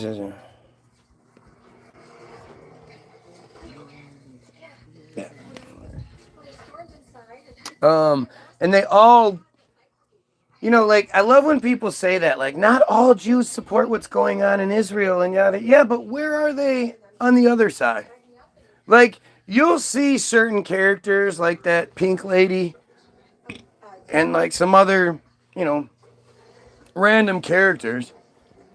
But you don't see an entire movement of people coming together and being like, hey, you know, this is wrong. But even still, like, my issue is, you know, if the genocide is over, that doesn't automatically mean the pedophile cult is off the fucking hook. There's still the pedophile cult part. And that's the part that's the biggest deal to me. I hate that they're killing people and they're doing all that, blah, blah, blah. But what they're doing to their own children is atrocious. And it probably has to do with why they're so capable of hurting other people after the fact. Anyway, we'll see if he shows up. If he shows up, then we'll talk about it. Eyeglasses having been... Okay, wait. The ancient chronicle of the Dominican monastery of St. Catherine of Pisa records eyeglasses having first been made by someone else who was unwilling to share them. He, Spina, made them and shared them with everyone with a cheerful and willing heart. So the guy that figured it out was like, no, I'm not sharing this. But then somebody else just figured it out right after that and was like, I will. Makes sense. And what are we talking about? If I tell you 1313 Spain, are you thinking of anything other than like, you know, like thatch roofs and fucking log cabins and shit? What are we talking about? Spain, clay roofs, red. Well, as soon as you start talking about the clay roofs with the tiles and shit like that, then the tiles have to be mass produced. And what was mass producing the tiles? You need factories. As soon as we start getting into manufacturing and logistics of things, things go away. But, you know, I'm thinking 1313, other than the giant castle that shouldn't exist, and a few other cathedrals that shouldn't exist, what does it look like? I'm sure if you were to see any engravings or any paintings of it, you're going to be like, who the fuck built that? I will. You wouldn't. I know that when we took the kids to the museum a couple years ago, and it was this unexpected thing for me. But I was so fascinated by the backgrounds of the paintings that I was like... The landscape. Yeah, the landscapes. The part you're not supposed to pay attention to. The part that's supposed to just be the like enhancement for the subject that your eye is supposed to be drawn to. But painting after painting after painting is showing you landscapes and scenarios and settings and shit that none of it should exist. And you just don't realize it. You don't think about it until you do. And then once you do, it's overwhelming. It's all you can see. Oh. Look at this shit. You guys are fighting about nothing. Venice quickly became an import center of manufacture, of course, because, you know, you build a city on a swamp with fucking no explanation that makes sense as to how. And, of course, you become the trade hub. Well, they were running away from the barbarians and they hid out in the swamps. And somebody was like, well, hey, let's just drive a bunch of stakes many, many feet into the ground, underwater, through the marsh, blah, blah, blah. Like, it just... Literally nothing about Venice makes sense. Nothing. Nothing that they tell you. If you hear the narrative for Venice, which surprisingly you don't hear very much of, because of course they're not going to talk about how ridiculous this city is. But it's embarrassingly stupid.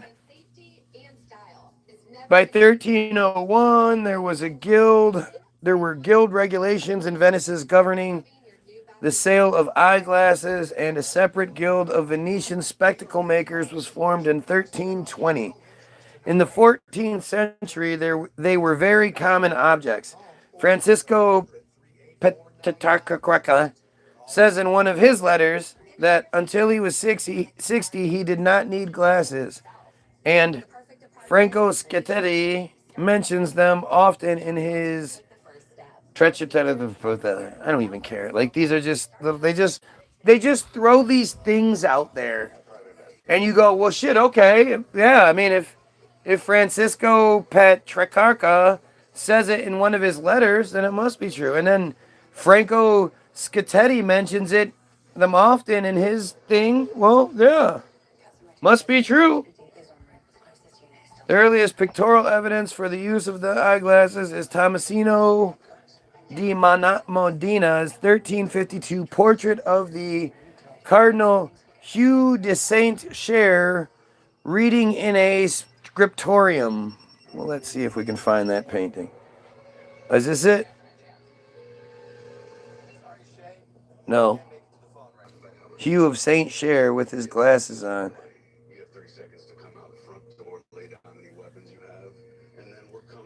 What is he like in a, like, what is he in?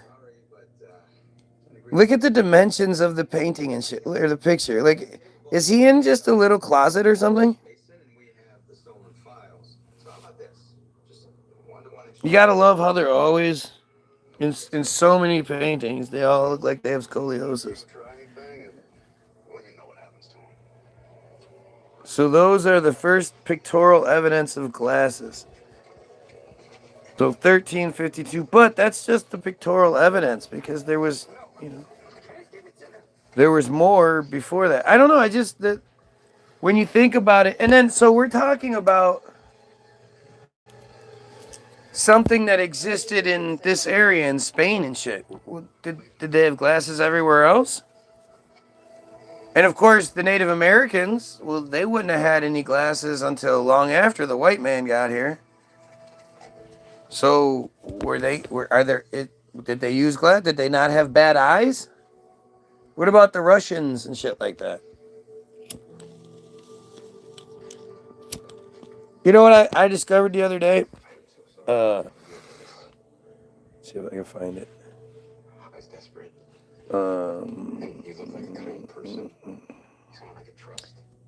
Yakutsk.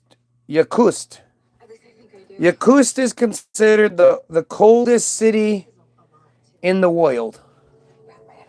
And Yakutsk has, like, the winter, for a few winter months, the temperature gets down to, like, well, I'm going to read it to you.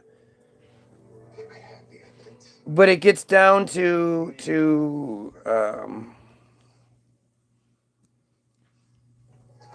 like 70 below Fahrenheit. On a common day, it gets that cold. And so I just wonder, like, and when you see pictures of it,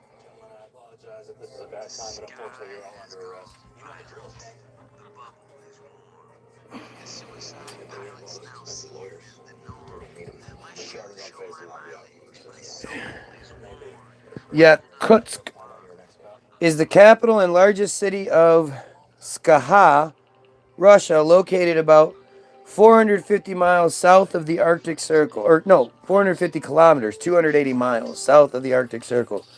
Fueled by the mining industry, Yakutsk has become one of Russia's most rapidly growing regional cities, with a population of 355,443 at the 2021 census.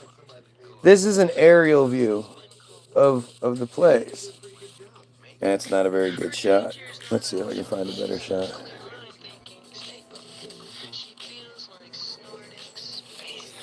This is the summertime. In the summertime, it gets warm. It gets like 90 degrees and shit. But in winter, oh, here you go. This must be the coat of arms, because of course. That makes sense. The black I mean, that's not a bird, right? What bird is that? With the crown, with the weird horses and shit. It's fucking strange, right? Now look at this. What's this? This is an unknown picture, unknown origins. Looks really old. Makes you wonder who the fuck built that thing.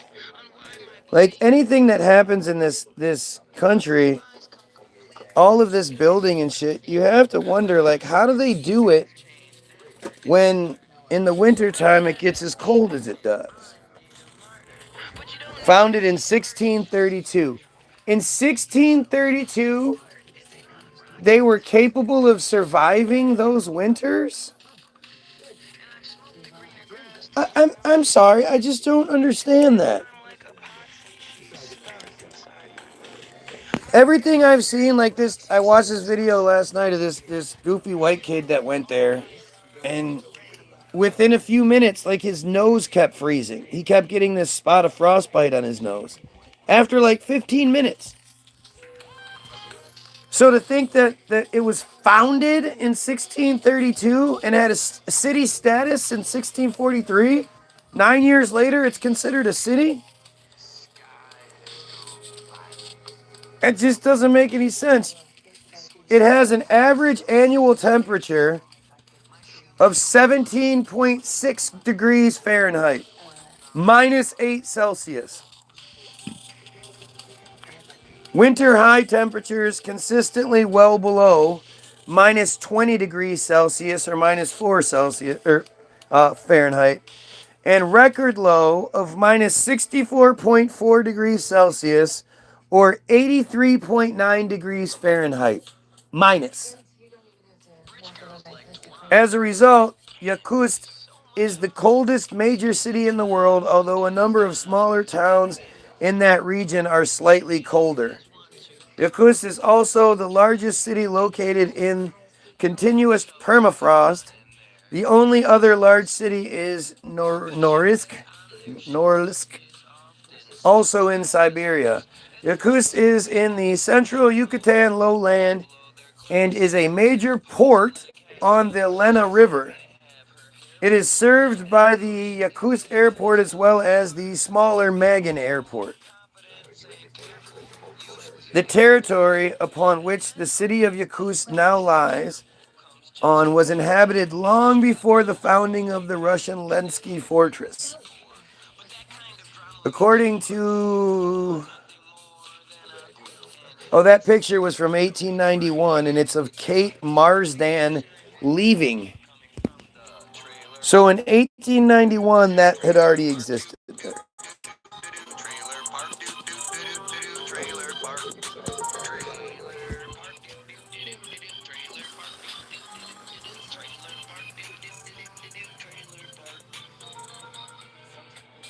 You know what? I'm gonna... Oh, fuck it, I don't care. According to archaeological data, more than 200 sites, settlements, burial sites, and other archaeological monuments have been explored within the city. The oldest of them, the Ubilidia site, is estimated to be 20,500 to 10,000 years old.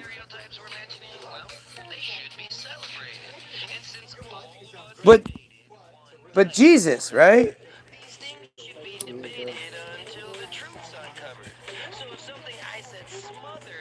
Why would anybody be way more interested in some bullshit story from 2,000 years ago, supposedly, as opposed to what the fuck are they talking about 20,500 years ago? According to legend, the ancestors of the Yakuts, Eli Butur and Omagoy Bai, settled on the territory of the modern city. Archaeological evidence shows the Yakuts settled the Tuyamata Valley in the 13th to 16th centuries, as can be seen in old settlements of Zenarovia II, Orbidia 16, and the 4th, which belong to the Kulan Ataka archaeological culture. associated with the ancestors of the Yakuts. Could it make more sense?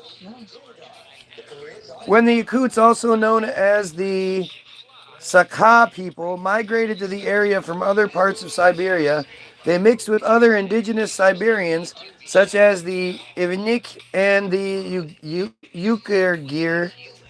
The Russian settlement of Yakutsk was originally founded in 1632 as an ostrog, a fortress, by Pyotr Bekotov. In 1643, when Pyotr Glovgin, you gotta love when the chat GPT gets lazy and just starts using the same names over and over again.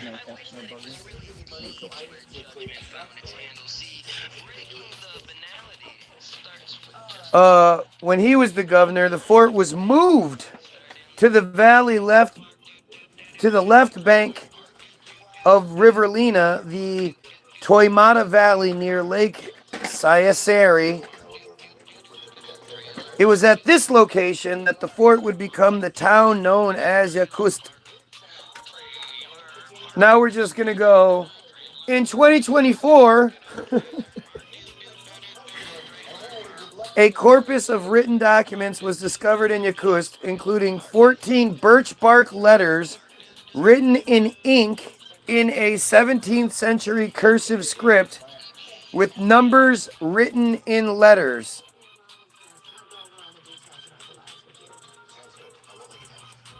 Archaeologists believe they belong to the archives of the Voivode's Chancery, lost in a fire in exactly 1700. In 2025, a paper letter appeal was found addressed to Archmandrite Theophan, who was the abbot of the Spaxi Monastery in Utsk from 1714 to 1719. That's it. Did you want to know any more history of this place? Well, I did, but who gives a fuck what I want to know? That's the history of it. If you want to know how in the fuck anybody could have ever survived this shit, average temperatures. The average temperature in Celsius in January is minus 36 degrees. February, it's minus 28 to 37 degrees. I mean, you understand that's like minus 60 something Fahrenheit. March, minus 12 to minus 26. April, from 3 to 10, minus 10 degrees Celsius. I mean, again, we're still talking about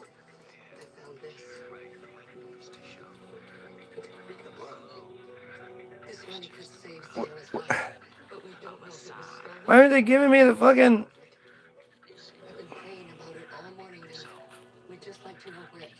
what's is the imperial conversion? Is that in Fahrenheit? Oh, that's in Fahrenheit. Okay. So in January it's minus 33 to minus 44. February minus 18 to minus 35.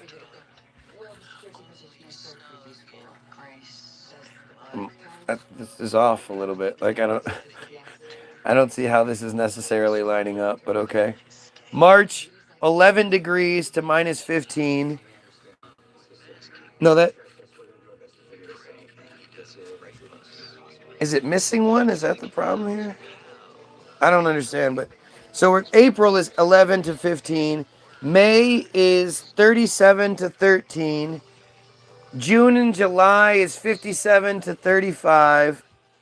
August 74 to 50. September 78 to 56 degrees. November 71 to 49 degrees. I mean, that's fucking hot. 78 degrees. December 53 to 34 degrees. I don't even know what the fuck. This chart is so off. Like it shows me. I don't even know what I'm supposed to. Okay, January, February, March, April, May, June, July, August, September, October, November, December. Okay, so I was a little off, but it's like, I think it's July. It's either June or July that it gets up to 78 degrees. I mean, that, how do you build on that? How do you survive that without modern day help? It just, does it make sense to anybody else? I mean, am I just crazy here? Seems like that makes sense. Smuggy, what's going on? Does that make sense? Does it seem like something that is? No, you can't even like, because you guys just don't get it. I'm telling you, watching. I watched a video a couple days ago of this girl who was Yakutsk. And she had lived there. She was studying, I guess, to be a lawyer or something. She was actually really pretty. It's kind of strange. Like you would think like that sort of environment wouldn't breed attractive women, right? You would think they would have to. You just would have to be hardy, and like it's minus 70 degrees is I just don't. From my experience with pretty girls, they get cold really, really easily. And super duper cold is like a no. I don't like that at all. But like so watching her, she had like to go outside, she had on, I think it was $2,600 worth of clothing, 11 pounds and 20 or 11 kilograms. So I think it was more than, I can't remember what the poundage was. Maybe it was 11 pounds, but she had on like these reindeer fur boots, and I guess the reindeer fur boots are the only type of material that you can wear that you won't freeze in. You have to have something that's made of reindeer fur because, and they're fucking reindeer. That's how they stay warm, I guess. I don't really get it, but everything is like super expensive. So the narrative is that like you obviously you can't get everything in 1 year. You have to keep saving up, and each year this year I'm gonna buy my reindeer fur mittens for $500 or $600, and you know. But she had on that kind of shit, and she could still only stay outside for 15 minutes at a time before she would have to duck in someplace and get warm. And like they have to leave their cars running 24/7 unless they have a heated garage to put them in. They leave them running because if they don't, they'll freeze up, and they just have to leave them then frozen until things thaw out. But they have these like heated blankets that they put over their truck that go in the trunk, and they have to unfold that shit and get their car all secured in like a 15-minute window, or else they end up with the frostbite. But it was even more telling watching somebody that wasn't from there, who had what he thought was good clothing and stuff, only to find out it probably wasn't the best.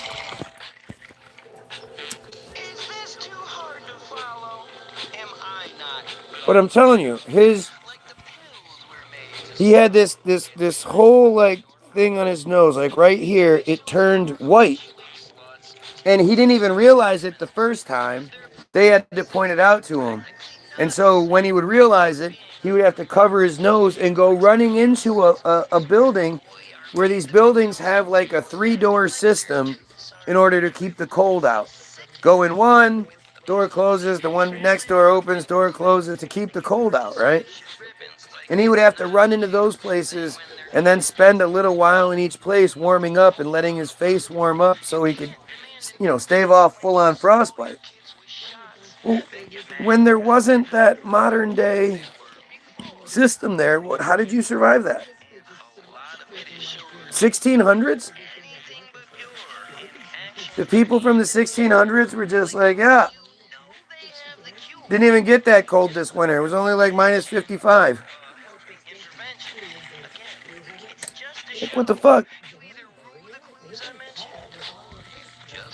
I keep learning about all these little things. The fact is, all of the buildings in the area, and it's a huge sprawling city, but all of the buildings in the area, first of all, permafrost, like you can't get any further than like, even in the summertime, it's only like 23 inches or something that they can get down, if it's even that much before they hit that permafrost layer.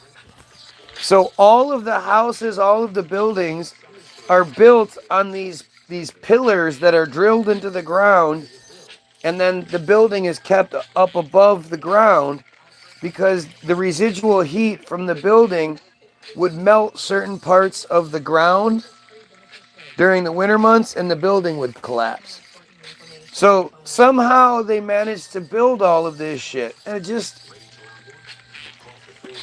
I don't know. I find it fascinating. You might not, but I definitely do, and I don't believe what they're telling us. Stay learning till we die. That's all you don't have to. You can be stupid. You could not be neurotic like me.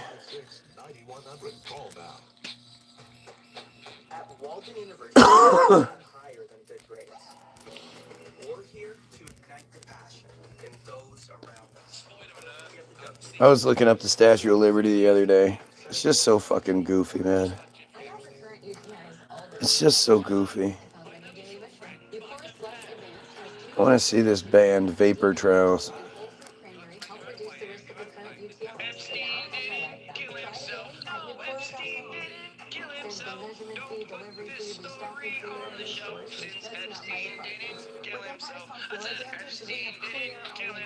Damn it.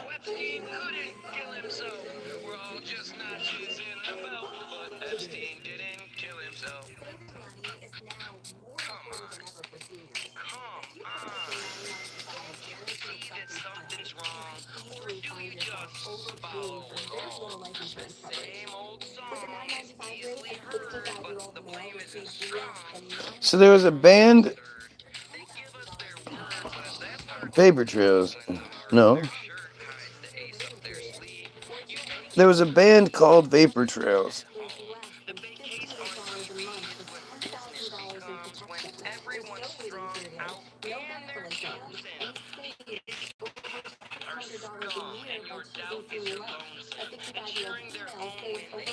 God damn it.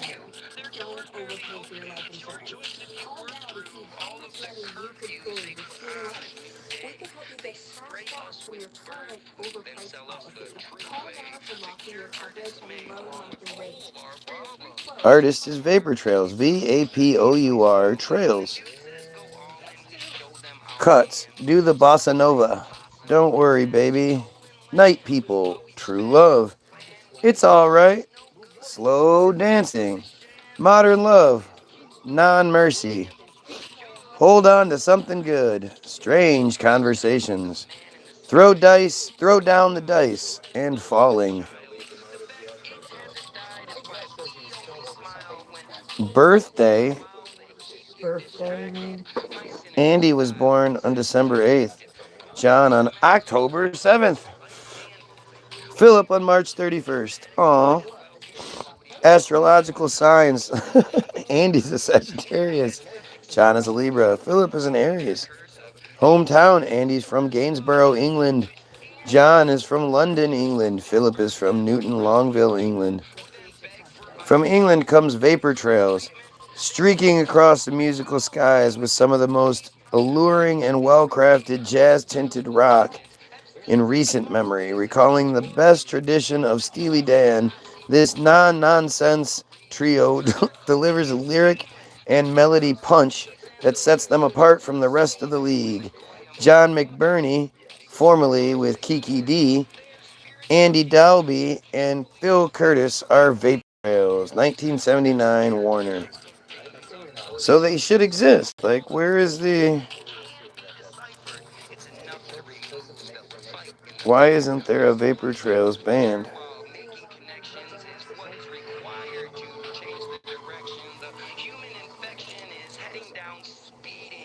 Hmm. Let's see. Nobody's saying anything. Okay. Isn't history silly? I wish I could speak to someone from pre-18. Yeah, pre-18. I mean, I wish I could just see it. I wish I could. I want to see the World's Fairs. I wish I could go back to World's Fair times and see what the fuck was going on there. Because World Fairs don't make any sense. Literally, there's nothing else. I mean, there's plenty, but like, if given the opportunity to go back and look at something, you know, my whole life, I'd never even heard about these World's Fairs. So you would hear things like, if you could go back and meet one person or whatever, some shit like that. And you'd always think about, oh, I'd go back to the, you know, this time, or maybe see the dinosaurs or something. Fuck that, man. I want to see this World Fair, automatic sidewalks and flying trains and fucking, you know, canals and electric fucking lighting that just shouldn't exist. And what the fuck are we talking about? I'm really surprised. I keep trying to get one of these conspiracy guys that are in that system. You know, the people that everybody trusts. The my lunch breaks and whatnot. I keep trying to get any of them to focus on Liebig cards. Liebig cards.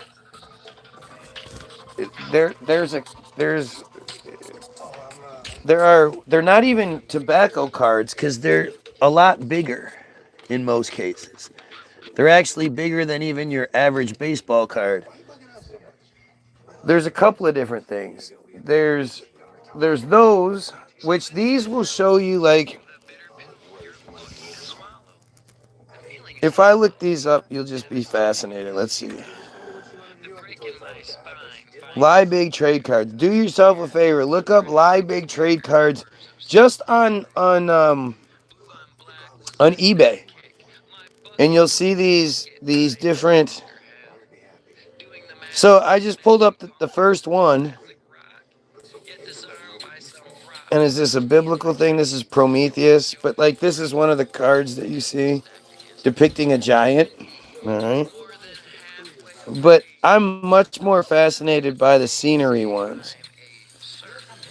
You know, here, let me find one that's more exact as to what it is. Because there are some that are even from. So this is from the festivals of 1707. This isn't as good a one, but still, I mean, just look at what's depicted on these cards. And Liebig was this milk product. That's what that little jar is. It's milk, I think. It's a powdered milk or something. Oh, I wish I could get this. This Liebig's album, vintage 300 German trade card sets. Okay, so this is just something. I don't know what this is supposed to be, but look at the background that's depicted in this picture. This is from the 1800s. This was distributed in milk. I'm telling you guys, look this shit up on eBay. You'll be shocked by, especially when you find the ones that are like palaces and stuff like that. Like, even look at, here's one. They're in. So this is supposedly what Cuba looked like. Look at the background. Look at those buildings. Who's building that shit? I'm sure I'm gonna find a better one here in a second. I wish somebody else would do a look at one of these. Okay, so here's one. This is Nicholas Copernicus. Okay, so this is something depicting what Nicholas Copernicus saw in the skies that night. But look at the background. Who gives a shit about him? Look at the background. Look what's depicted. These are supposedly from the 1800s, these cards. First of all, how did they even have all of this information? Where did they get all of this from? What was the compilation of information that they based all these cards on? But it's surprising that they're not, these are all focused more on people than places. Here's one. This is, oh, I'm sorry. This is some sort of Builder Osbergen. I don't know, but look what's depicted. All right, look at how crazy that is.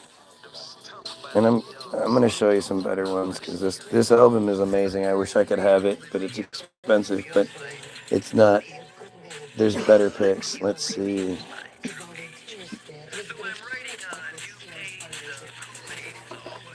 It's interesting how wires. Okay, here we go. This is from 1900, and this is I guess salt. This is the salt. Oh, this is supposedly depicting the salt trade. So you have the workers, I guess, in the big. Who built those huge buildings that they're in? Think about that. The bricks and the big steel beams. Where'd those steel beams come from? Those are huge. And then there's the big salt fields that were being harvested by the women. Not sure what that's supposed to be.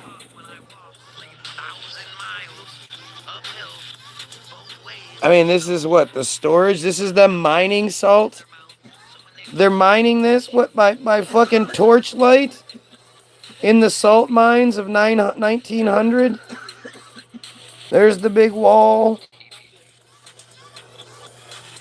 Oh, here's one of those factories, I guess they fucking built. How are they building these factories? And this is a card from 1900. And this company's super old. I'm telling you, we'll find other sets that are much older. Here's a card from 1870, the Victorian, the annual sale 6 million jars, kids raffle tickets. I mean, just think about, look at this. These are children? Why are these children dressed like this? What are they doing? What's this other kid operating the machine and the raffle and all that? Like, this is a weird depiction for 1870, don't you think? Where are all these kids getting these outfits from? What is going on? Do you think those really are children? What are we seeing? What's being depicted? And it's funny, the sale of 6 million jars. The number 6 million, all the way back in 1870, is already being seeded into the consciousness. Yeah, Smuggy, exactly. This is Cabbage Patch type shit. But I'm just surprised that none of those guys have stumbled across this. These cards are these are called Liebig cards. Liebig. Liebig. Big lie. Lie big. And they happen to depict a history that none of us realize existed. I'm trying to find some cards that show Liebig German trade set. This is the Oh, here's a great one. So this is the 1900 German trade card set, the Hamlet Opera. This is an opera that is being depicted. Look at the opulence. Look at the castles behind them. Look at how old the trees are. Look at how big the trees are. So it's all been there for a long time. Look at the backgrounds of these pictures. The castles and all that shit being depicted. This isn't like the play. This is supposed to be the depiction of actual Hamlet. Look at that room. Look at what that's about. And I guess that's a fucking ghost or something showing up. What the hell is that? Look at the background. Look how big those buildings are, and those crosses on the top of the buildings, and then the towers in the background. Do you see this? Do you see how something else is going on here? It's being depicted in these old pictures. 1903. This is the depiction of knights. Interesting how the knights are always just attacking people. Whoa. Whoa, look at that shit. Centurions? What are we even looking at now? Look at that shit. What are we looking at? These are the German men? Because, you know, the German men are the bad guys. Look at the symbols on their shields. It's not like these guys had the internet that were looking up conspiracy theories and shit. What do you think all this is depicting? And then think about all those armor sets and shit like that. Who was smelting all of that armor? That's factory level precision with all of that armor. Where's it all coming from? There's no factories. There's no slag left over from all of those factories. What's being depicted here? 1901, the different phases of a restaurant in 1901. What do you guys think the restaurant in 1901 looks like?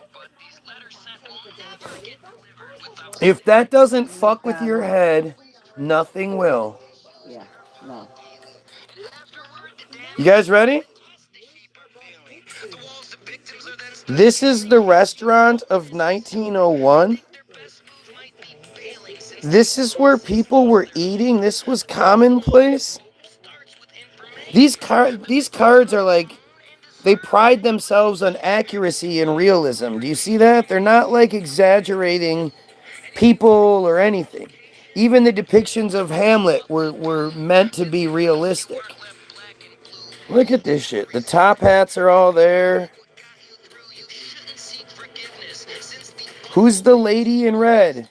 The woman in the red dress. It's always the woman in the red dress. She's in every one of these. If you know about the Cabbage Patch, then the woman in the red dress isn't something that's unfamiliar to you. What's that second one doing? Why is she covering? Why is she like crying and he's covering up his ears? I don't speak, I don't know what the language is on the covers of them, but that's from 1901. Think about that. Look at, again, go back to it. Look at the building. Who built that building that they're in?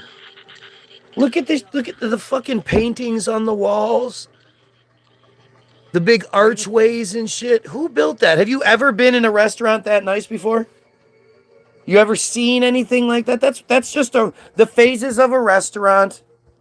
Nothing special. It's not like it's a special restaurant. It's just a restaurant phases. Oh, did you want to know about the frog species? Because here's some frog cards. They covered everything. And they went up into the 1950s and 60s and shit. I don't know if they still are. Here is Antique Victorian Trade Card Champagne Company Liebig Train Rail Kid Goat. What the fuck is being depicted here? Oh my god. I don't get it. Get your glasses real quick or something. I can't because it's... Look at this. Have you ever seen that train before? Do any of you remember that train being taught about with the two smokestacks and rode a rail that it went down the middle of? Like, what the fuck is being depicted here? Look at that shit, Ange. Can you see it fully or? Yeah, it doesn't look like a train I was talking about.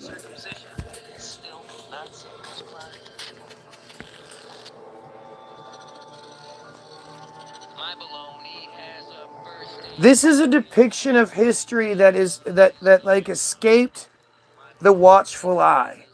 They forgot that people had all of these cards laying around. These little depictions of what life was really like. I've never even, like, for this to just be, oh, this was just a fantasy, that's not what it is. This was a series of trains. And the fact is, I've never even heard of this design before. I've never seen anything even close to this depicted before. This is so insane. I am shocked right now. And here, if you can read the back, here, let me see. For those that want to be able to read it, if you can. Oops.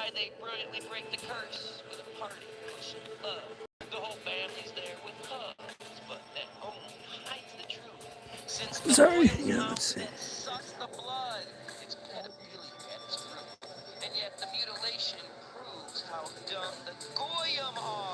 I don't know. This seems like this is depicting something that exists and goes from Uruguay to Cologne, Argentina. It even says it's 180 kilometers. Like, this is not some fake. This isn't some fantasy. Verbal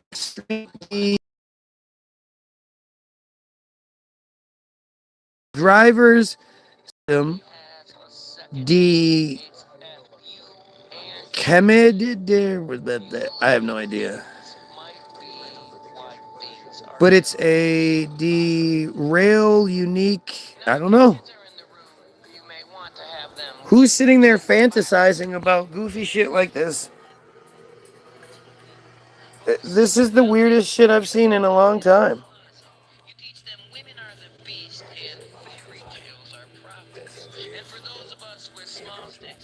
And there's so many cards like this. Animals and Art, 1904. Oh, Jesus. Look at this. Look at what's being depicted. They're just making all of this up, huh?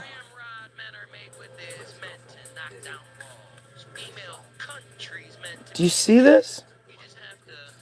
It's all right here. I wish I could just buy them all up. Look at this. Egypt, where the Sphinx is still buried. Do you see that? The Sphinx is depicted as still buried. Holy shit. What are the lions? I don't remember the other lions being there. Do you? And why would you think that you have an accurate description?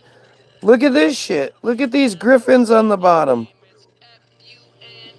Those are depicted all over the world. Everywhere you go, that exact same thing with the guys on the bottom. But what the fuck is being depicted here? This is Egypt.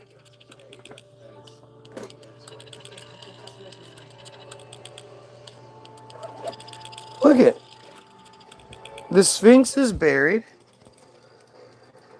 And there's other lion statues there. Maybe in between the golden calf and Moses coming back, they did a lion too. That's from 1904, because that's what it looked like in 1904. Right?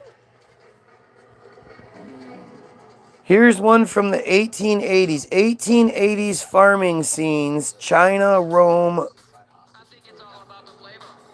This is China, Rome, lovely, Liebig, Victorians. Okay.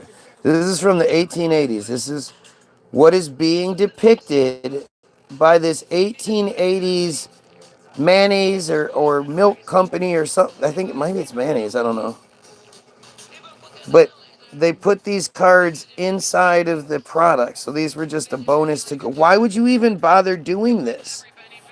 This would cost a lot of money to get these printed out. All these vibrant colors and shit. And these cards have survived surprisingly well. Here, this is from the 1880s. Look what's depicted in the background of this card. So you have these guys making string this old-fashioned way with their old-fashioned clothes. But look what's in the background. Who built that shit? This is 1880s.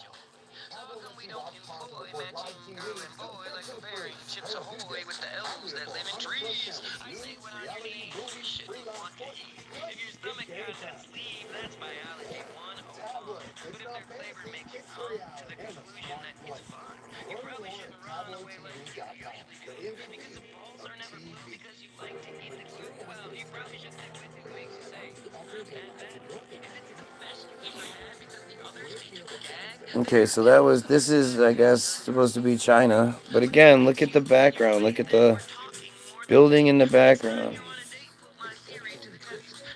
This is inside someplace. Just have fucking gardens inside and shit, 1800s. Oh, Jesus. Look at this shit. Look at the background. These people that are just walking around like it's cold outside, dressed like it's cold outside with all these layers and shit on, surrounded by insane opulence that they shouldn't have been able to build. Here you go, something else. I don't even know what it's supposed to be, but look at that shit in the background.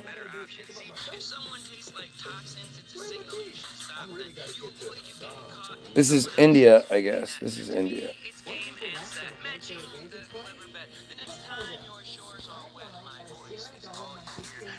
1800s, Victorian scenes.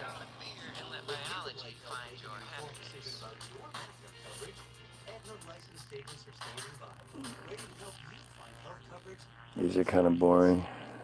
I mean, again, look, what are you seeing? What about 1800s makes you think this is what it looked like? How were they like this? This is the Renaissance art Italian.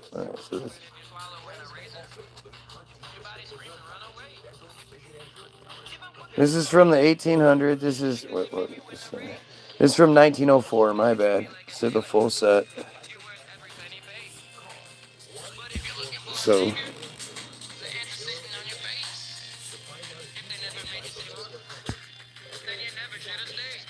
that's apparently what it looked like. I mean, think about this. Why are they? What's going on? This seems like pretty specific depictions over and over again, depicting the same things over and over again, the same sort of scenes. Where are these people all getting these extravagant clothes from? And it would have to be cold outside, yet it's tropical. It looks tropical. And either their clothes breathed extremely well, but these, if you've ever seen what they show, like that's velvet, and those are heavy cloth. So how would they? You can't pretend like heat stroke just didn't exist back then. So how are they surviving if all they had to wear was this crazy shit? Marriage of the Dodge. Oh, dude. Look at that. What's even being depicted there? It looks like an unbelievable battleship or something. Cannons and shit on it. But look at this side. Look up here. Look at It's beautiful. right. What is that? Who built this? What are we even looking at here? Look at the city up at the top. Look at these, I guess, battleships coming home. What are these? Look, who built these things? What are we looking at? Why are we so okay with this being depicted as history, and now we look outside and like, we don't live in anything even close to this? How do you even begin to say that we're progressing when this is what it? used to look like, so much so that it could be depicted in giveaway cards while you're selling some shit. I mean, just what the fuck are we talking about? Here is Verdi Scenes Opera Lovely. This is Victorian. This is Victorian life, it looks like. Look at the house these guys live in. Oh, there's a piano there. How'd that piano get there? I just fell into the piano discussion, but the piano discussion, seriously. You want to talk about something that don't make no sense. The piano stuff is just fucking ridiculous. Because when you think about what goes into the design of a grand piano like that, the lacquer that's used, just the lacquer itself, what the fuck is that? But then when you read about like the inner workings of the piano has some 30,000 pounds of pressure all together with all the different strings and shit involved. And all the levers and everything that makes the sound work. And how do you, what technology was creating these boxes that could withstand 30,000 pounds of pressure and stay in that form for, they still exist. Some of these are hundreds of years old. How did they make them? They don't go out of tune. Like, there's this really great thing I just watched on pianos that I would love to see what you guys have to say on it. I wish I knew what it was right offhand, but just the engineering behind it. And for there to be so many, these things are so heavy. How did they get into the houses? What were they using to transport these pianos? And if they were transporting them in pieces, well, then how were they putting all that shit together inside each person's house? There's so much more to the pianos than people realize. Yeah, big giant fucking sculptures of people just all over. The organs that nobody talks about. How the fuck were they building these organs inside these churches?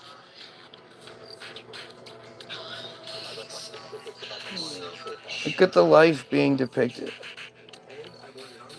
Is that a street light? Oh no. It's some sort of pulley system with a jar or something.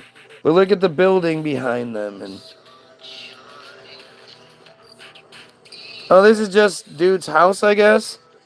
Just in the middle of nowhere like that. Yeah, all those big giant trees, meaning they had to have been there for a very long time. Oh, here they are at an event. Because 1800s life was just built like that, yo. Those big giant pillars with fucking lighting systems on them. What are we talking about? Look at this. This is 1880s. This is a depiction made in the 1880s. So what it's depicting is earlier. Anthropomorphic birds. What?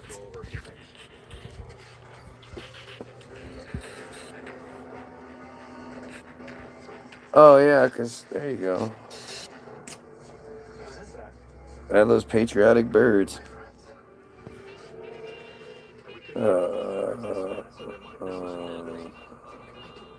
What is this? I want to see one. It's weird that I can't find any that are just scenes, like the way things were. Well, I guess here's some 1800s through the 1890s. These are Adventures of Sinbad. Oh. Look at where all the people lived with Sinbad. Look how nice what they lived in was. They don't look like they're struggling. Look at the backgrounds of these pictures. Look at that thing depicted in the background. What the fuck is... That's a gigantic palace.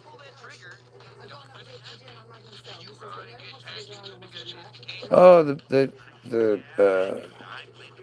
what's it called? The griffin attacking him. Yep. Why is this story so popular? Why is this a worldwide story of this guy who had this special cave with the special entrance and inside it was a treasure beyond imagine. Why do we all believe in this narrative of buried treasure being all over the place? Here's one that you're not supposed to. Oh, well, no, I thought it was going to be a set. We already looked at that one.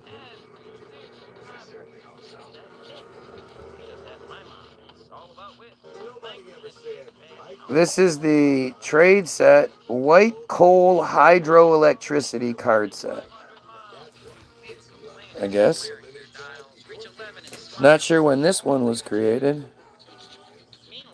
It's pretty fucking spectacular. Whoever made that bridge, I mean, this has to be like. I mean, at the very least, these are like 1950, you know, at the most. Look at this. Look what's depicted here. What technology is this? Who made all this? Do you know what cars in the 50s looked like?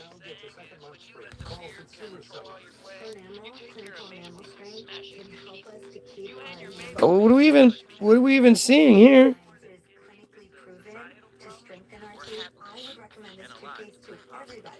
Oh yeah, these big giant machines. Okay, so again, what is fabricating these machines? What company is making these giant, what are these, turbines of some sort?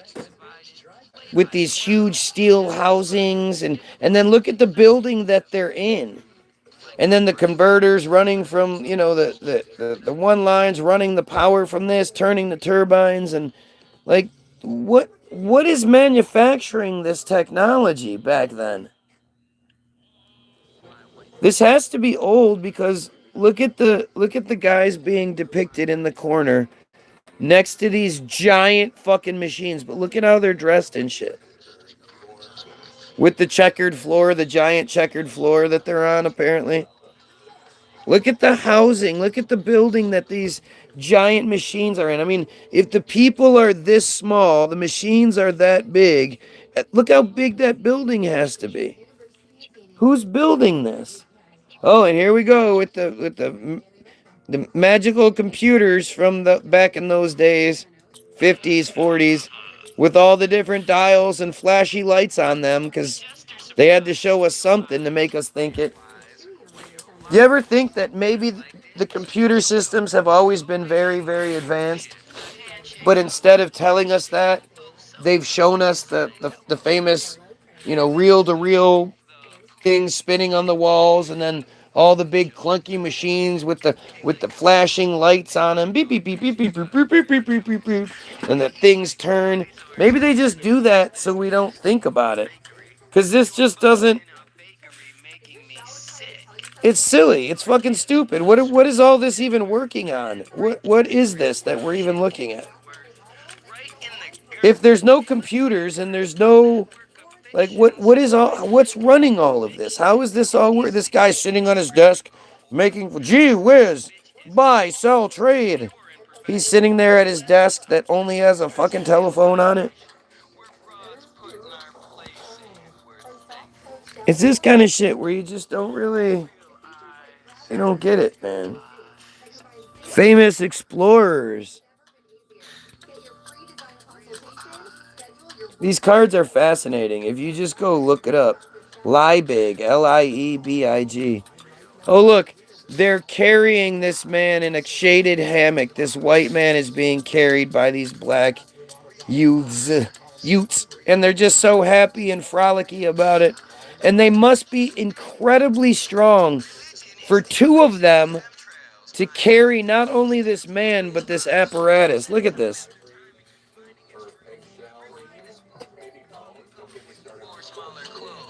That makes all the sense. All the sense. There you go. Hey, check it out. Those guys in the boat are coming.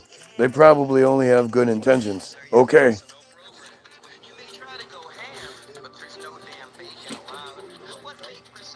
Oh, here you go.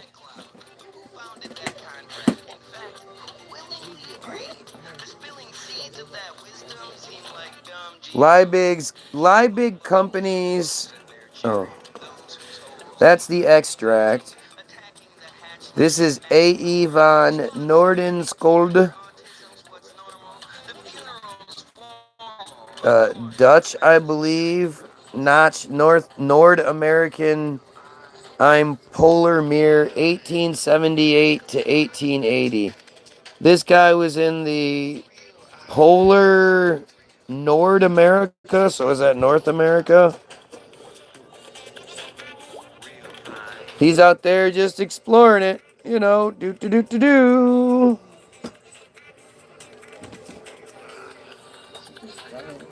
Super jelly. I wish I could explore the world like these guys did and find treasure and find all these cultures and instead of destroying them, work, you know, unify them and make it better. Because I don't understand the need to destroy. Well, see, you also have a concept of current day cost of travel, whereas that's just the new normal of cost of travel that's completely inflated. It wouldn't matter though. It wouldn't matter. Back then, you're still going to have to incur a cost. Yeah, but it was not. But why wouldn't it be? Because they didn't realize they could rape you that way. Of course they could. No, that's that. You're looking at a culture that is so opulent in everything, from the way the average people dress to the things on the walls, the things depicted on the backgrounds, the gold. I mean, we're looking at clearly something different. Here is, so it's Liebig Company's extract of meat. This is a wizard owl antique Victorian card. So this is a wizard with, of course, the owl in the background. I mean, what's making these, what are these called, the tears? The Bavarian tear shaped objects? Who's making all of this? What's going on with this wizard and this owl in the background? What is being depicted in all these? And for these to be depicted means there had to be a large factory producing these cards by the millions to then be stuck into the products, which then somehow were just saved by everyone, I guess. This is the plants in art. No. I just want to find one that shows. Oh, here we go. The Native Americans just sitting around playing their instruments with their headsets and their. Look at how this narrative is so fake and stupid, but they just created it to justify, you know, this is what was here. It wasn't what you guys think it was.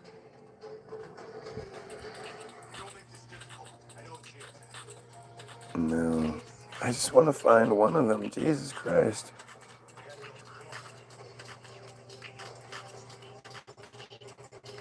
Das Trinkwasser? What is das Trinkwasser?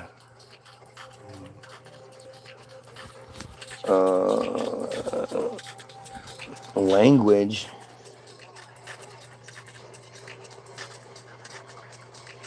I mean, this is a good set. At least a couple of them are. So, just look at these cards. Look what's being depicted here. Look at this bottom one. So, apparently a dude's riding in on a ship, this, that, and the other, but look what's depicted in the background.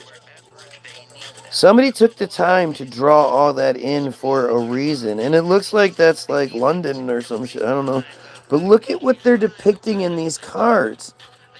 These are just supposedly throwaway cards that people weren't supposed to save. Look at the arches in the middle picture there.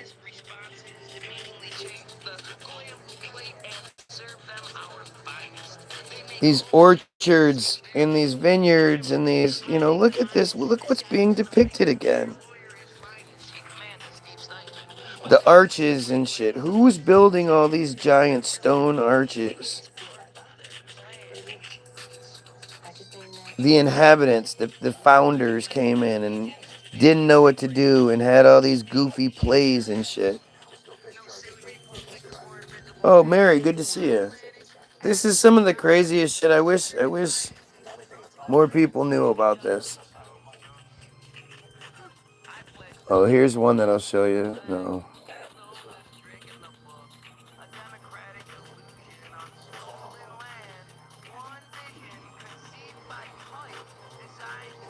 Here is the 1890s Bible card of Joseph's Pharaoh dream.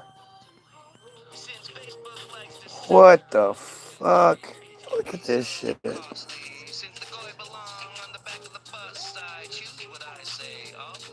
Do you see how weird this is? This is from 1890. 1890s. This isn't the only one I want to show you guys too. Oh, here you go. Here's a packaging machine from the 1890s. Do you understand how many small, intricate little metal pieces go into this shit? Who made that machine? The little lady that's in this amazing building with these huge windows, and not supposed to pay attention to that part either, but look at the machine. Who's tool and dyeing all of this shit? Who's manufacturing all of these different products?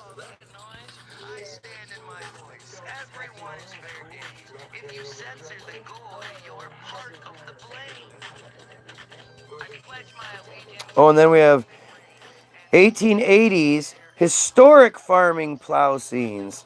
So this is what they're saying it used to look like. They're not depicting current day farming scenes in the 1880s. Nope, there I am, standing there in my suit, my magnificent suit, standing there in my hands behind my back, just watching the Mexicans do the farming. Got that big house in the background, though. Oh, here we are. This time we don't even have the animals do it. Now we have the blacks doing it. Blacks out there pulling the plows. These are European, too. Oh, shit. Look at this. This is 1880s. Okay? What is being depicted here? Who built those giant machines? What is that goddamn giant tractor? Who built that shit? Who built that fucking... that thing, this red thing that this guy in his suit and hat is driving? Doo-doo-doo, just driving along with my big long steering wheel. Doo-doo-doo. And then this giant fucking machine here that's, I guess, covered up for some reason.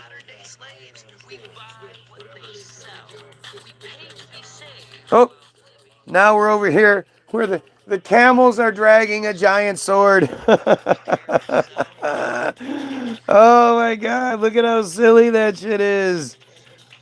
Where do they all poop exactly? No door. Oh, now we have the Indians using an elephant. But yet you have these giant fortresses in the background. Look at the giant building in the very background.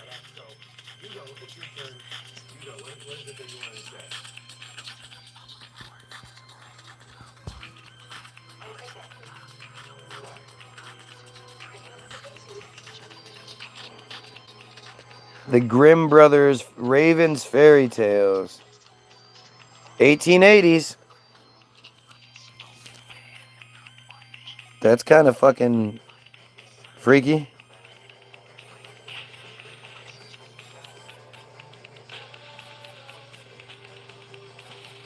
Oh shit, the birds are attacking. Look at the house they're in, though.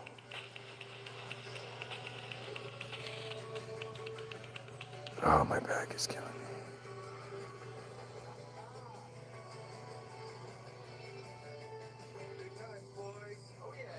Okay, so this is some sort of scene, but look in the very top here. Are those like legs of a bridge? Something's depicted in the background there. Again, look at the scene that you're supposed to pay attention to. But look at what is in the background. Look at the giveaway. Who built that? Big ass, what is that? 15, 20 stories?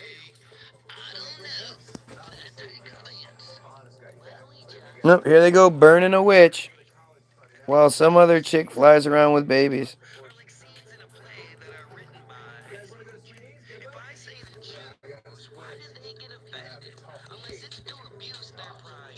I mean, the lady living in the tree.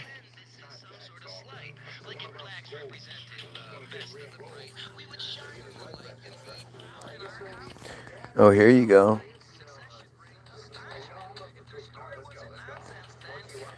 This is the Victorian Dottie soup cubes. These are soup cubes. Italian Gardens Villa.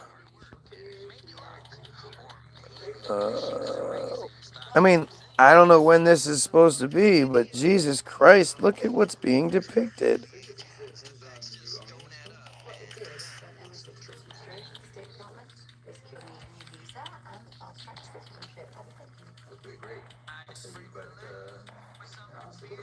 Here's the German youth from the 1930s.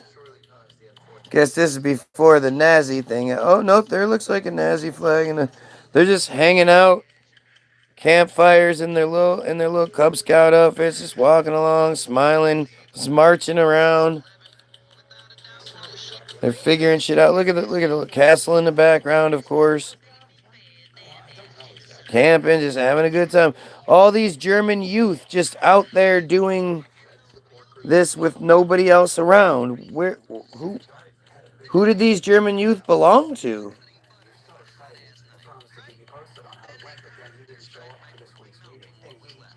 I'm really pissed I can't find a part that's like hotels or because those used to be here, but they're not anymore for some weird reason.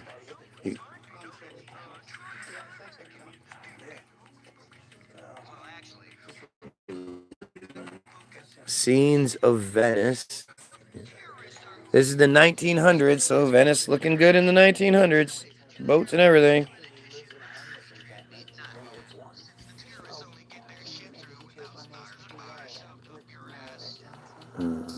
This is songs. I don't give a shit about songs. The Poor and the Fisherman. Where are all the scenes? Here's another one of those Italian garden pictures. Look at how small the people look. Who built that? Come on, this is nuts.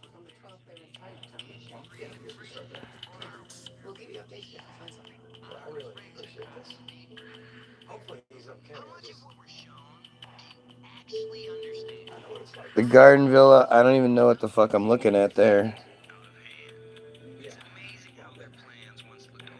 What the fuck are we looking at? Who's building all of this? Oh, I hate this show so much. She's gone.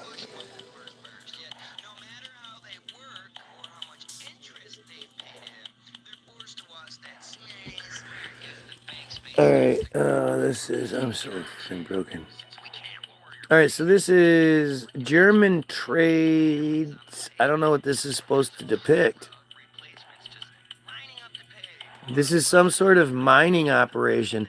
Look at the very top picture. What is that? What is he using to... What is that? 1900s? What machine is that? And then we have whatever this is.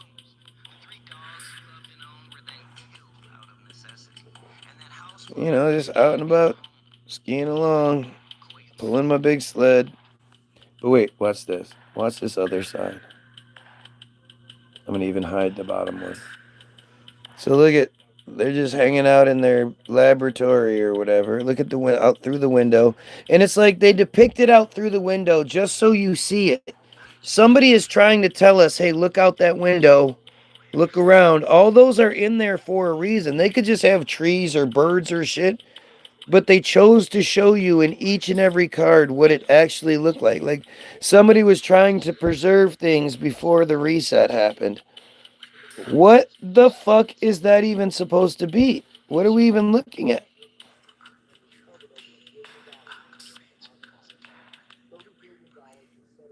I have no idea. I can't read German, so I don't know. It's some sort of weights and measures, and I don't know. They're doing something, but just wait. Watch this next one, right? What the fuck is that? What is this? What are we even looking at? This is some gigantic factory. Just go to eBay and look up Liebig. Liebig. Big Liebig cards. And they came with this extract. They were like bouillon cubes or some shit. And there's just an unlimited supply. You'll just keep going. Here's one that says History of the USA. Wow.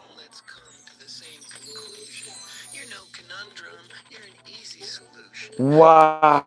Look at this shit. When was this one from? Don't know. 18s or 19s. Look at this shit. So you have your typical Native Americans fighting, shooting arrows and shit, but what the fuck are these locks being depicted here? What is that? Where are these giant locks at that are moving liners? Is this supposed to be the Panama Canal? What are we seeing here? Look at this bottom one. What the fuck are the locks?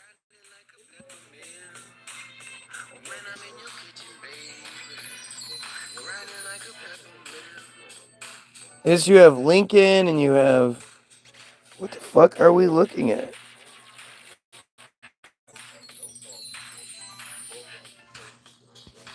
And this one is just nutsy cuckoo.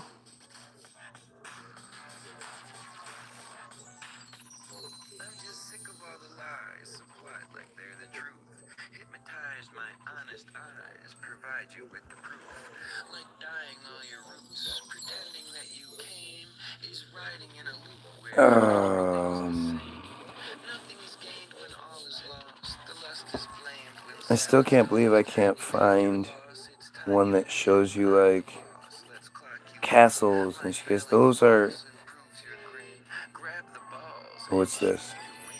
Oh, here you go. Here's a beautiful one. This is from 1910. This is famous old churches. Look at this shit. Those people built those churches. And these are famous old churches. So they're already old by 1910s.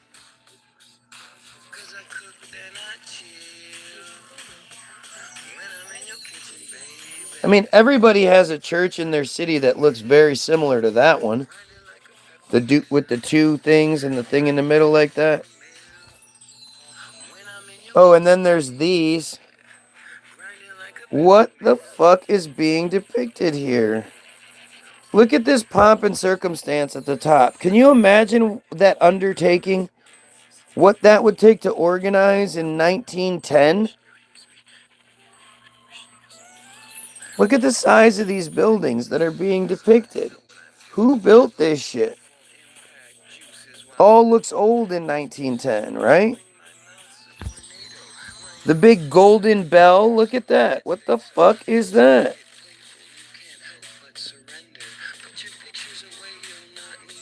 These are all drawings, too. It's not like they're pictures and something accidentally snuck in there. These are drawings. So, somebody had to put every single detail in there on purpose.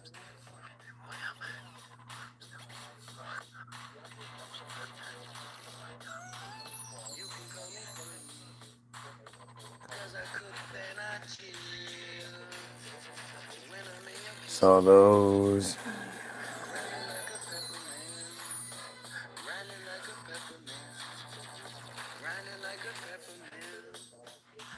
Precious stones.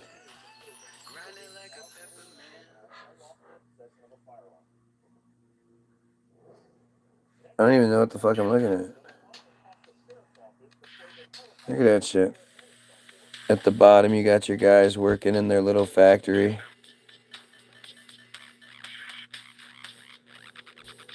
What is this monolith thing sticking out of the ground? What the fuck are we looking at? Oh yeah, we got my little thatch roof house. There you go. Little thatch roof house. Just digging along, looking for the diamonds. Diamonds aren't even depicted. Opal, elder, crorand, granite. Granite is considered special. Topaz, turquoise, and smarged. I don't know. It looks like emeralds, but diamonds aren't even a thing yet. They had by 1904. That's when these are from. They hadn't thought to rip people off with diamonds yet.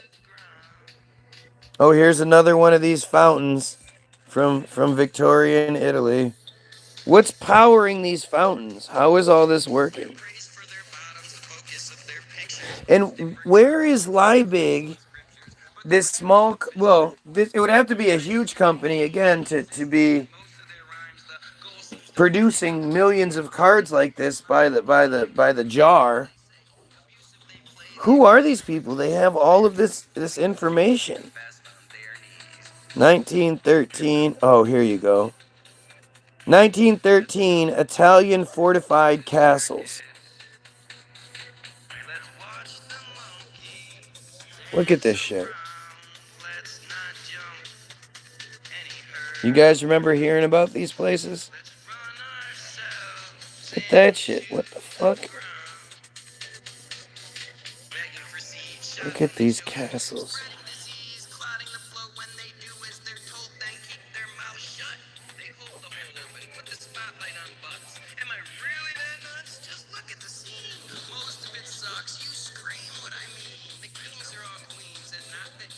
Wow. Look at that. You build that castle right in the middle of that lake like that? Because, that's just what you do back then. Do. Just big castles in the background. That's nothing like what I was taught. Exactly. This is 1913.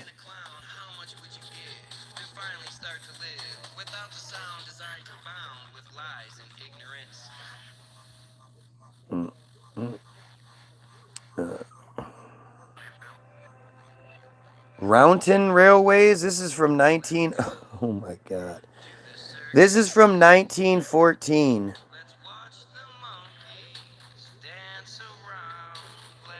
So, again, nobody ever asks who the fuck is building all these trains. Right?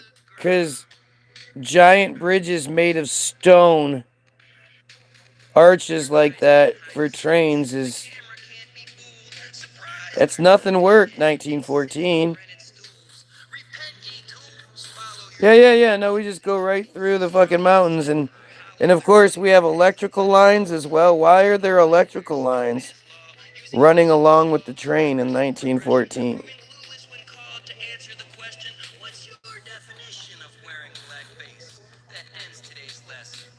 Oh, here we go, out the other side of the tunnel. Whew, just got done digging that with our pickaxes and our shovels. Me, I've got a big flower in my hand. What the fuck is that guy holding in his hand? That red and white thing. I don't know what that is.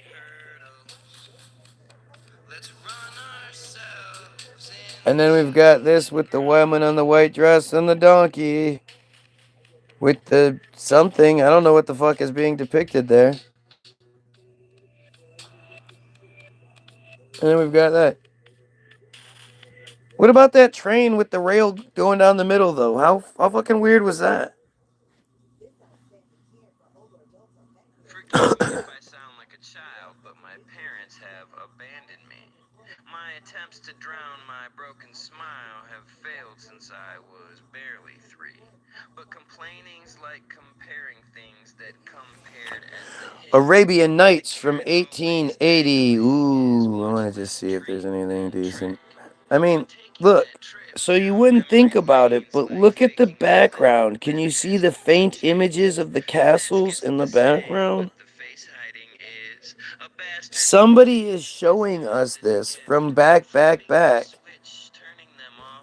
Look at what's depicted. Look at the archways. Building archways like that isn't easy, especially 20, 30 feet up in the sky, in the air.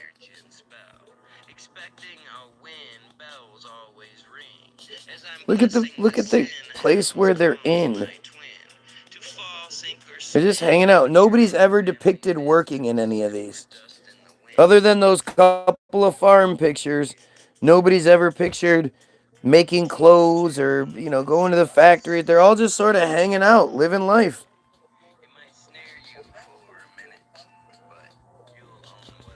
Oh, this is France in ancient times. This is ancient times France, where they got all fucked up and put on goofy outfits and danced around like lunatics in their found castles.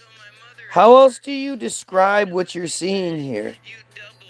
These people aren't making things better. They're not inventing. They're playing dress up and having goofy dance parties, and they're in outfits that nobody could ever make. Who's making these outfits? How are these people moving around with ease? These look so cumbersome. Oh, may I have this dance, milady? Oh, of course.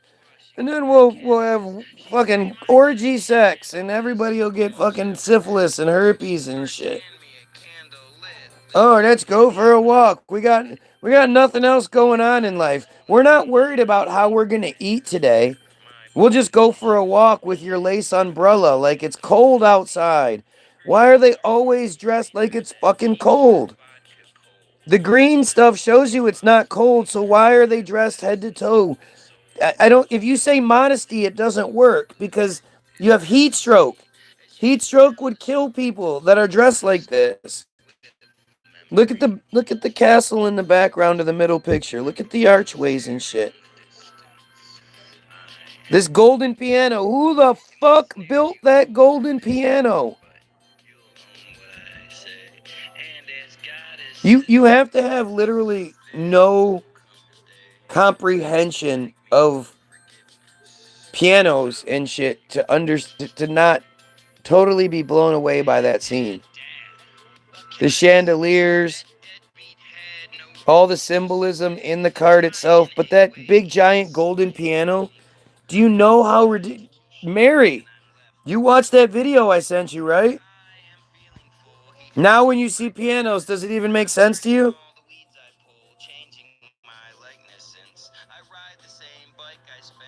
Here we go. Famous old churches again. Here's that famous old churches one. We already looked at this, but it's just fucking stupid. It's just stupid.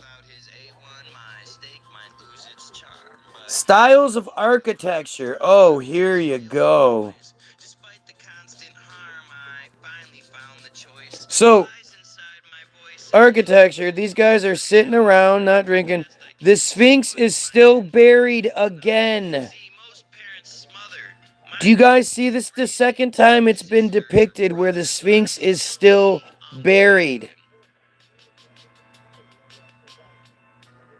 I think that is fucking huge. I think should be setting off alarms for everyone right now. What are we seeing that this is being depicted in this way? When was this made? What printing process was being used to create these cards back then? Oh my God. Look what's being depicted. Wouldn't you want to live in that world? You dress up all crazy, you ride around, you eat, apparently you eat well since they're all kind of fat. Look at the monuments in the background and shit. You hang out and I don't even know what you're supposed to do all day for these people. What are they doing all day? So look at this. This appears to be the Colosseum in Rome, and it's buried. Do you see it hasn't been unearthed yet? Do you guys ever remember hearing about them saying the Colosseum was buried halfway under the ground? The Colosseum had to be unearthed. Do you guys remember hearing that shit? I sure as shit don't. Oh, this is just friars and, Just goofy guys in their friar outfits. I mean, like actual friars, like Friar Tuck and shit.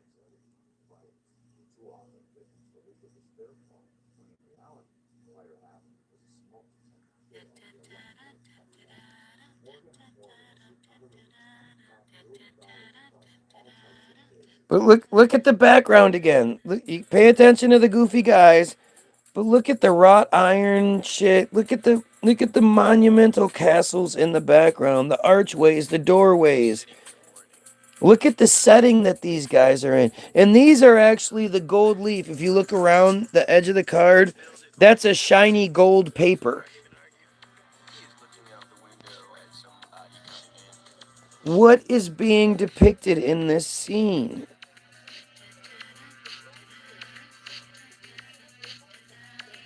Masonic arches. I mean, I don't want to give the Masons any more credit than they deserve, and I don't think it's the Masonic arch. I think they just stole that shit. Here's the same. Look at here's you get a better shot of that. Look, the Sphinx is buried. There's people. There's a camel and a people sitting right next to it, up to its neck. There's no paws sticking out. Why would they depict it like that if it didn't look like that? Oh my God, look how beautiful this is. Can you imagine what living in that time was? You hang out with your broad and you row the boat down the river. Who maintains the boat? Who maintains the river? Who maintains all these gardens and shit?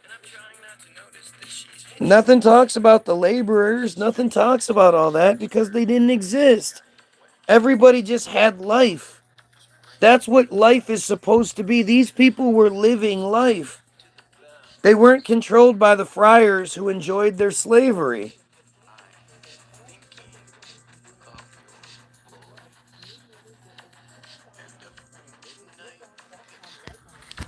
Oh, Jesus Christ.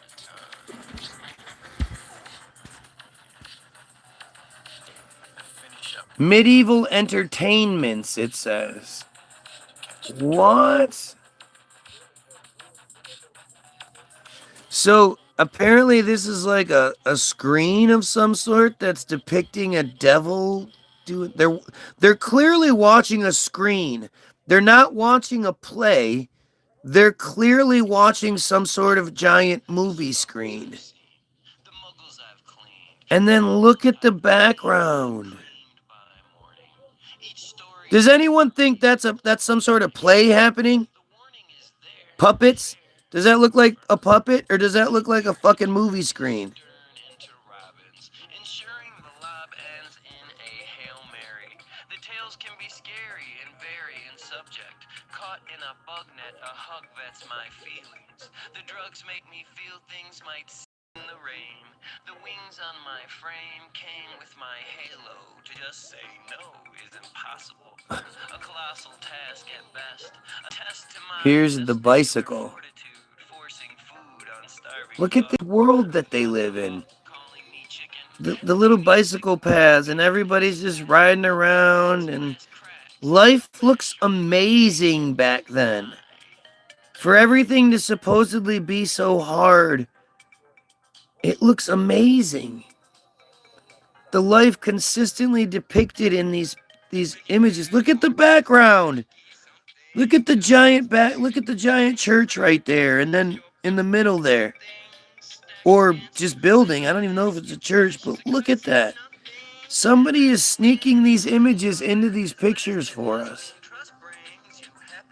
Look at the castle in the background there.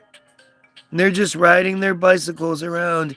Tee hee, tee hee, look, let's play bicycle soccer. Tee hee, the woman in the red dress. Over and over again, it's the woman in the red dress. Oh, let's ride on our teeter-totters with the big factories in the background. Can you imagine how amazing this life was? But again, woman in the red dress, over and over again, consistently depicted.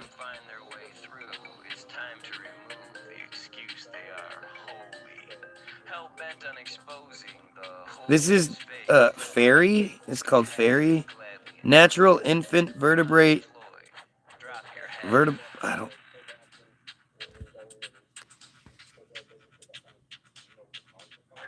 What the fuck is going on? Especially when you slide it over and you see that this guy's got like spider legs and shit. What the fuck are these monsters? What the fuck is being depicted here?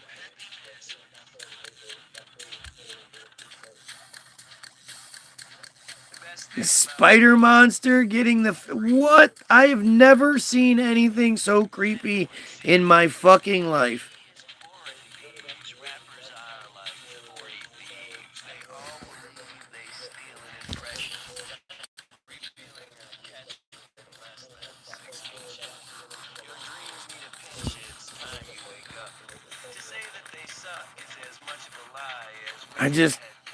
What did I just see?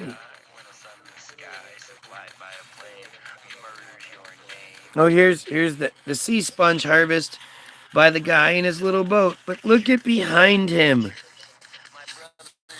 Look what's depicted in this shot behind this guy. Big giant building, big giant ships. But hey, pay attention to the guy harvesting the sea sponges. What the fuck is... What is sneaking through in this series of cards? This isn't even it either, guys. There's another one. Military costumes.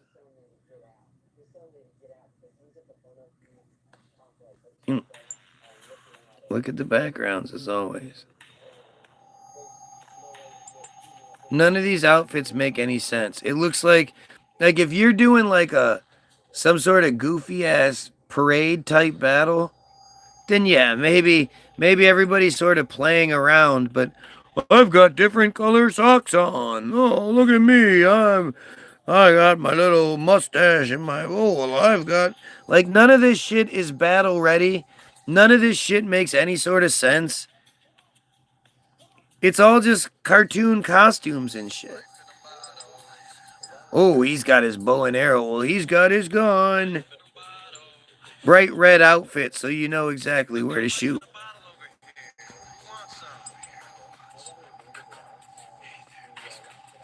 Hey there, nice gullible sheep. What's wrong? Bones not strong enough? Dog not long enough? Hairline gone? I still can't believe I can't find what I'm looking for. Please, form a line to the left. I take cards, checks. If you're out of cash, I'll snatch your last breath. I mean, here you go. This is the History do Portugal, 1912. So, again, look at what you're seeing. Look at the backgrounds. Look at those giant buildings. Look at that shit. What the fuck is that? That was Portugal? Oh, here you go. Big giant boats just rowing the boats out to the what? Steamship? What the fuck is that out there? What's on the top of that cliff? Look at the size of that building up there.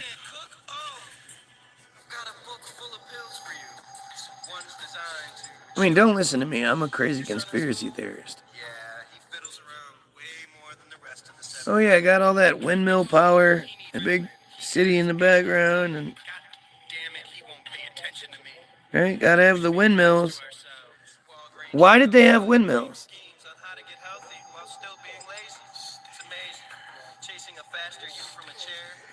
I'm riding my horse.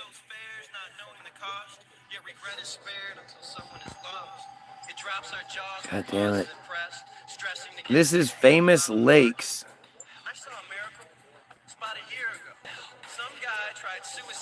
Famous Lakes, but look in the middle of the top one. Look at the castle in the middle of the lake. What is this?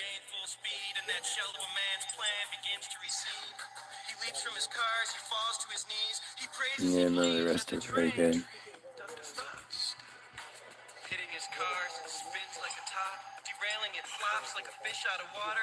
Jumping the tracks on hold, switching collars. Smashing a car alone, just stalled there. Jackknifing and hitting another. I mean, at first you sort of go, oh, well, I guess that's not too exciting. But then seriously, look at that. Look at the background. Do you know how dark it would be inside of there?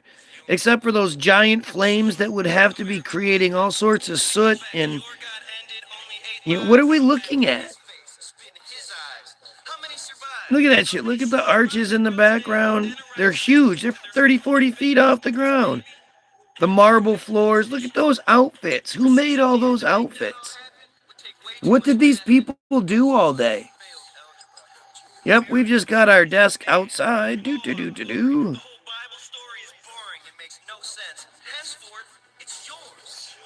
Inside another gigantic building with gigantic paintings and everything's huge. Like we're inhabiting something that was someone else's. Look at that.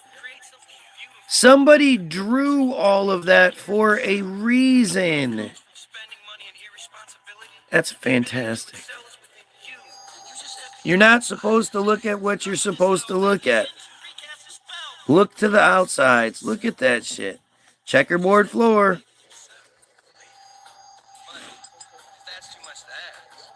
I've got this flask full of pills for $153 a bottle. Because it works.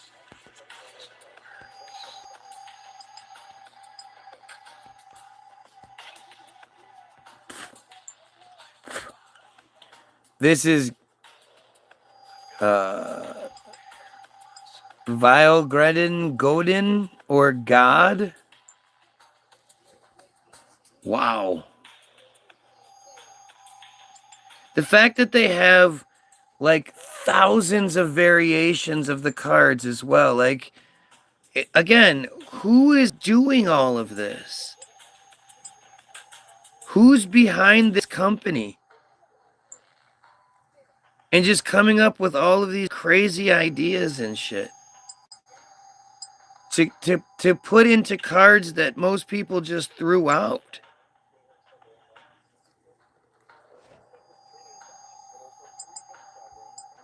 I can't believe I can't find... Oh, this is so creepy. Another one of these fairy pictures where you have little ladybug girls as fairies.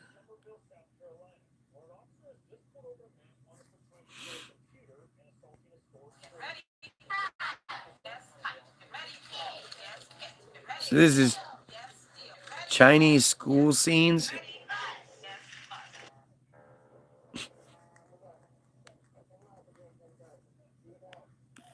I wonder what the board says. What if I purchased a building that's blight was quite relentless? Its surface needed rebuilding. It was built and filled with asbestos. What's that board A say? business death sentence by all manner of measure. A plan as clandestine. Probably says like as a Guy famous Williams is letter. awesome. Now imagine my bread serves only half the Oh shit, here's some more. initial investor gladly accepts so much less your What is that? What writing is by that? my persuasion. Would you rightfully address the left feeling put in place and finally question the rat race when again I finish first? Am I really that amazing or What the fuck? regardless of land worth to fix Oh, this kid's in trouble. is like a man with So he's sitting on the jackass with a jackass around his neck, and the other kids are laughing at him. and I would surely What the fuck? if I saw this comet and with it sold you What a weird depiction. Muhammad, even if my name's Mossad. Get ready. Yes, get ready. Yes, get ready.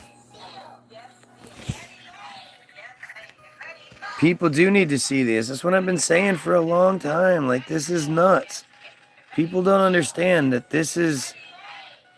The evidence is there. It's here. You gotta see it. Look at this. So now imagine the building. This is timber train on the icer. Holy shit. I keep making bad excuses like I know something big is coming. I refuse to Look at the buildings all along the sides. running. The structures seem This is 1865. These cards came out. my actions become so cunning I'm fumbling my lies. But to everyone's surprise, everything is kosher.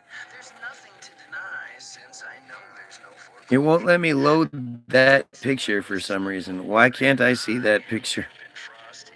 Weird. What? Anthropomorphic dressed monkeys dinner table. What? Oh my god.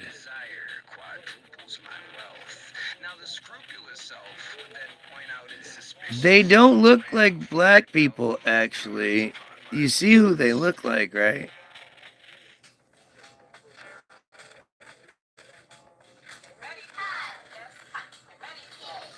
Wow. Wow. Let's see. Sovereigns among the people.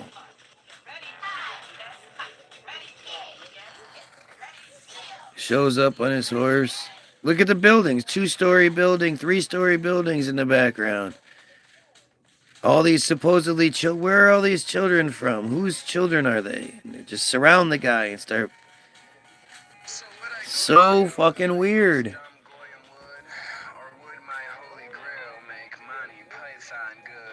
Excursion to the Alps.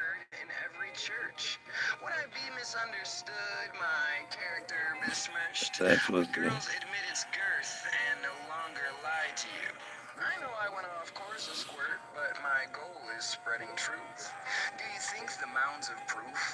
German text, Victorian, what is this? I don't know what this is. This is Liebig Companies, Fleisch Extract, German text, Victorian trade. It doesn't, they can't, I don't know. Look what this is. I mean, it's a pyramid glass. It has the pyramid in the glass at the top. What the fuck? Who could have possibly built this? And then to think all those people are going to it. Well, what did all those people do for a living? Shouldn't they have all been at work? I don't think the people of the old, they worked. They just lived. They just enjoyed it. This is the Leaning Buildings. I've only heard of the Leaning Tower of Pisa, but I guess there's a bunch. This is from 1926. So we have this one. Look at the whole setting, 1926. And these are old buildings, so don't know what any of this is.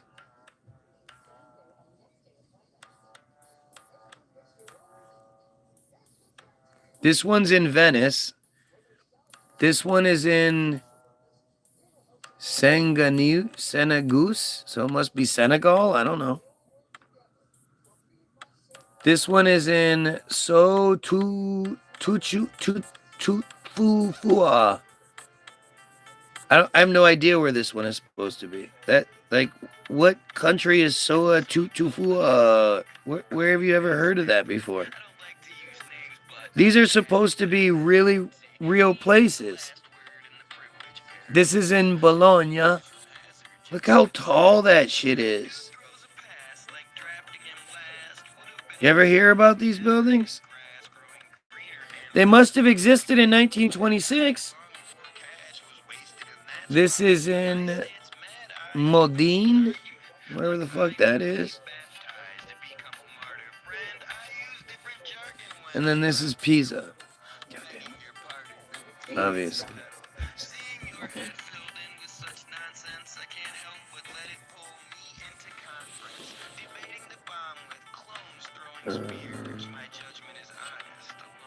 Oh, here's one that's a 7 million jars for some reason. 7 million jars. Stupid.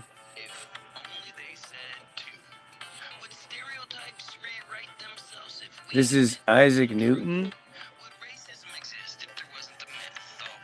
What are we even looking at here? There's so much going on. What is it?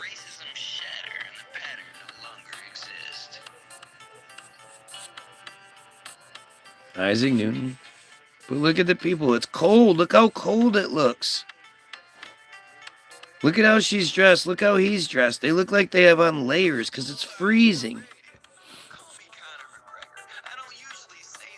Sovereigns among the people. Here's another one where he's just using his own plow, apparently. But then he's got this cart in the back with the carriage and like, what is going on? He's out farming in his pioneer clothing and.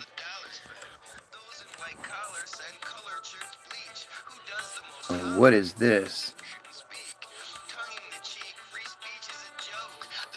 This is the 1897 Hungarian light effects.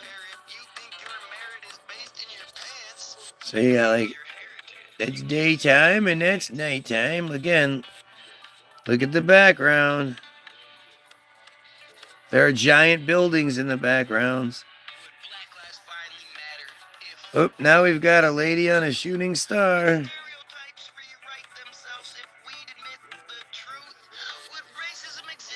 And then we've got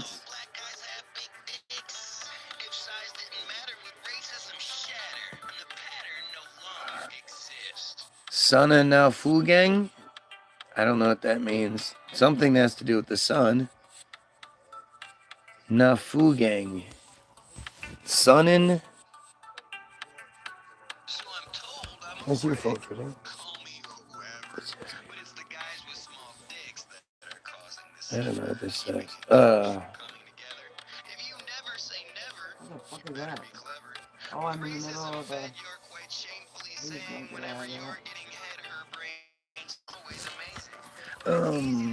Okay, check this.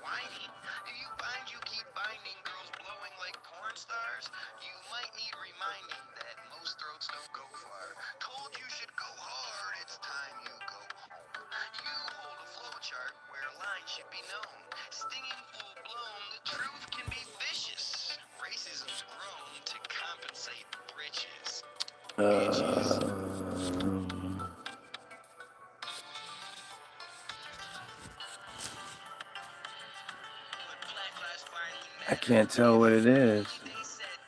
It comes up, but in weird ass.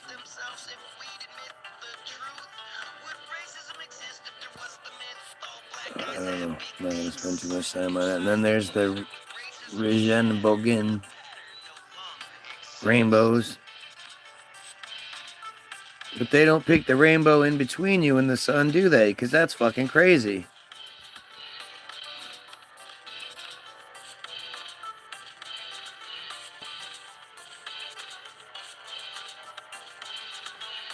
Summer days in Far.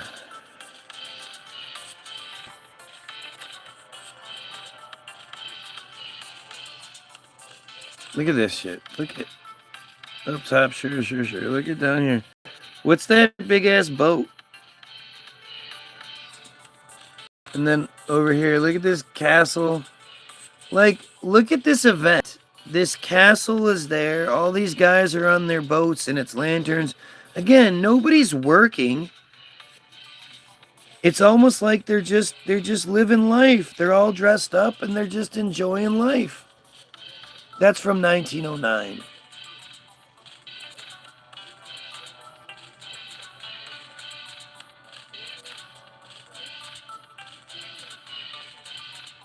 "1906 views of Morocco." Look at that. 1906 Morocco look like that? Look at those arches in the middle one. Do you understand the amount of precision that has to go into creating that? Look at the bottom. Look at the buildings that they're in with their camels and their. Look at the background. Who is building all of this? We've not been lied to about history. It is. It's fucking crazy. But again, it's called Lie Big Cards. But it's one of the better ones. But there's another one that we're gonna look at in just a second. I just want to find one that does like hotels. I've shown it to Ange before. The pictures of the ancient hotels, ancient resorts.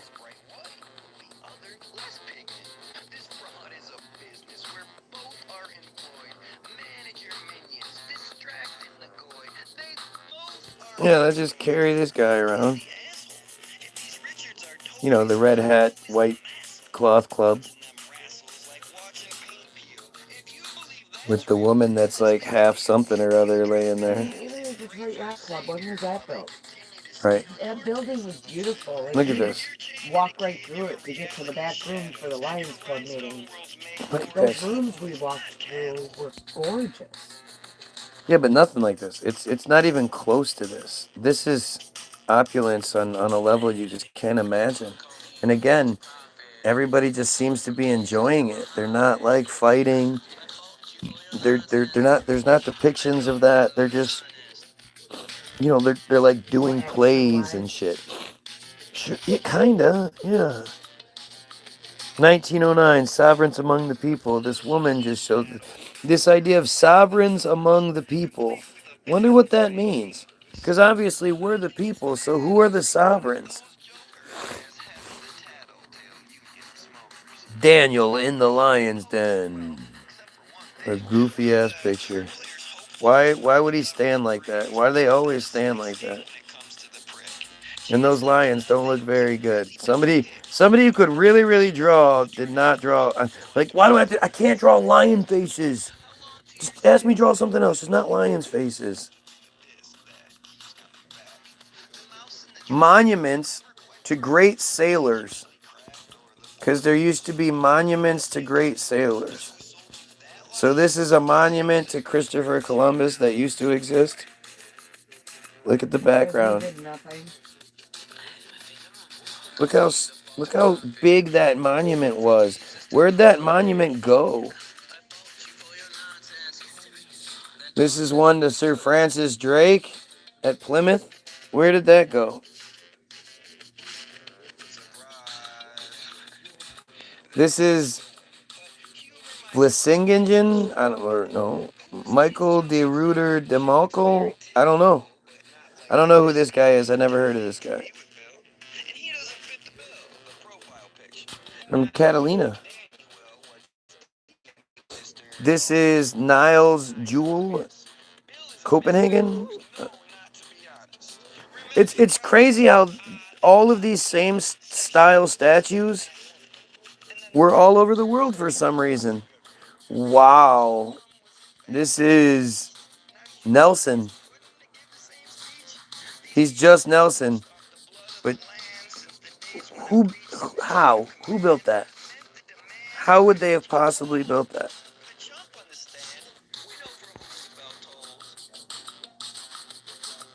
This is Wien, Wien. Look at that shit. That looks like an antenna. What a massive thing to build. Such opulence to only destroy it for no reason.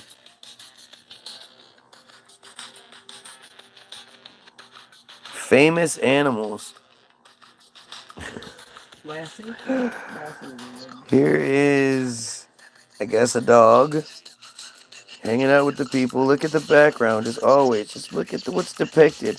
Though the backgrounds do not have to depict this kind of shit.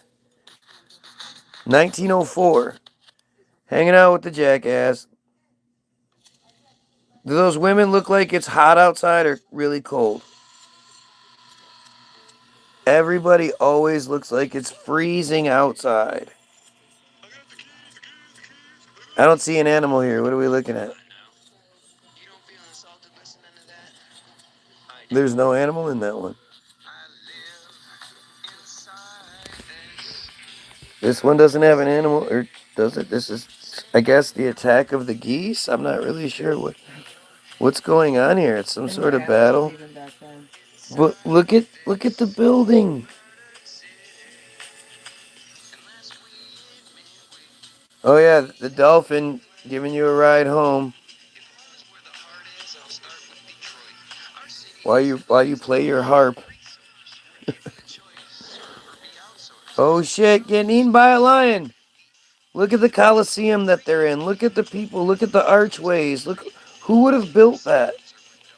And then to draw it like that for you know,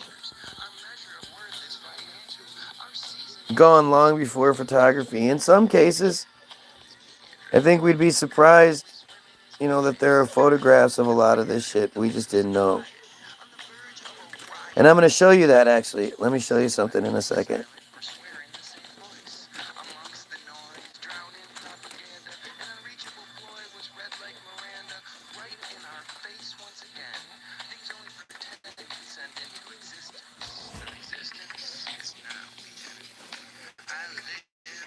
Here's one that says ancient peoples.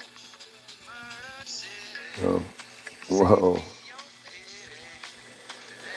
So ancient peoples, yet again, it's another time where they depict, like, okay, so here are the Germains. These are the people from Germany, I guess. These are the people from Numides. I don't know what Numides are, but why do they always include centaurs?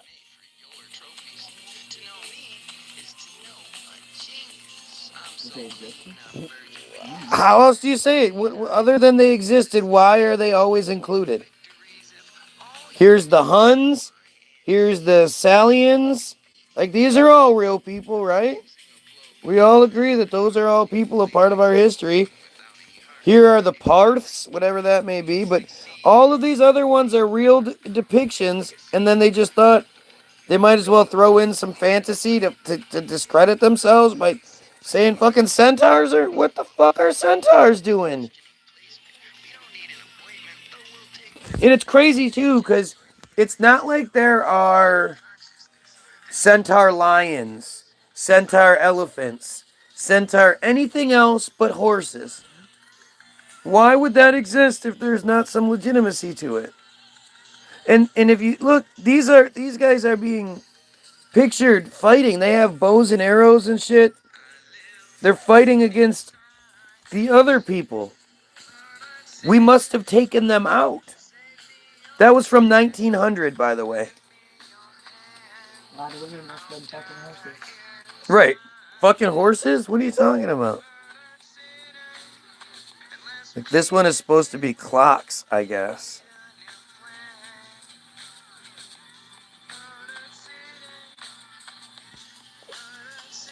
So to show off the clocks, look at everything they... So you just walked around with your girl dressed like it's fucking 14 degrees outside with your dog while it's green everywhere.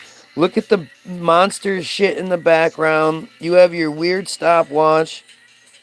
This guy's the king. He just sits around while all these other people just stand around behind him.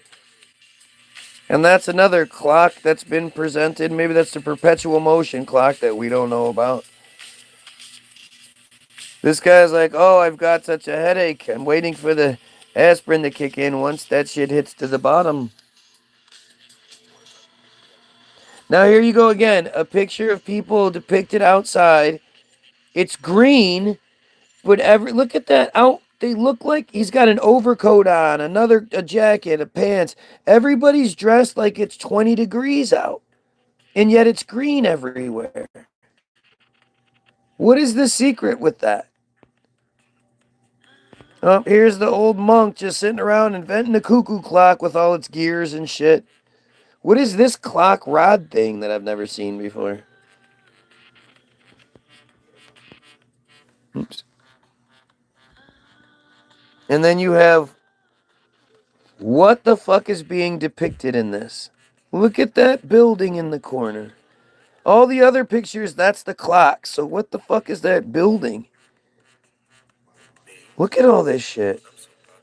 Everybody just hanging out, riding elephants around and shit. What are we doing? Does it seem like we are more advanced than these people? Just the idea of being able to create and distribute all of these cards for free inside your shit. Look at this. Here's a collection, 131 cards for $300. Man, I wish I could afford that shit. This is going to have so many great little secret things in it that you could go through.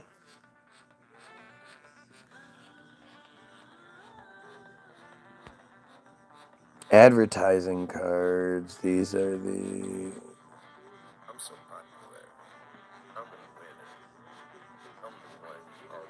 Here they are. They're just out skiing. They're just hanging out, playing their bagpipes and shit. Just hanging out, just riding horses. Like, again, what are we seeing? Why is there a light on in this house? What is lighting up the house to the point where they make rays come off of it? They're showing you, hey, pay attention to this. Oh, look at that opulent palace. What is that? Grand piano has totally changed how I see the world. These are from the 1890s. These one. So what was that light that was being highlighted inside the house at Christmas time in 1890?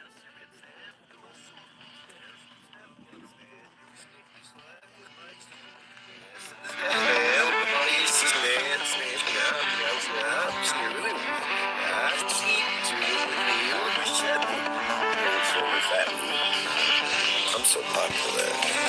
I'm a winner. I'm the one who always talking about me. I'm so popular. I'm surprised Renly doesn't like this one.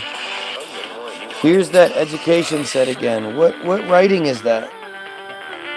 Is that cuneiform? What is that?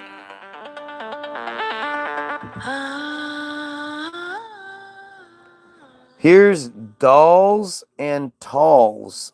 What are dolls and talls? TOOLS. What the fuck is this?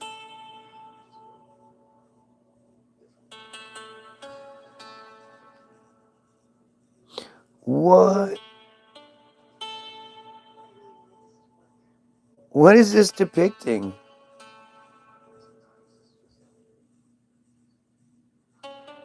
I've always questioned Look at the where did background. crack come from.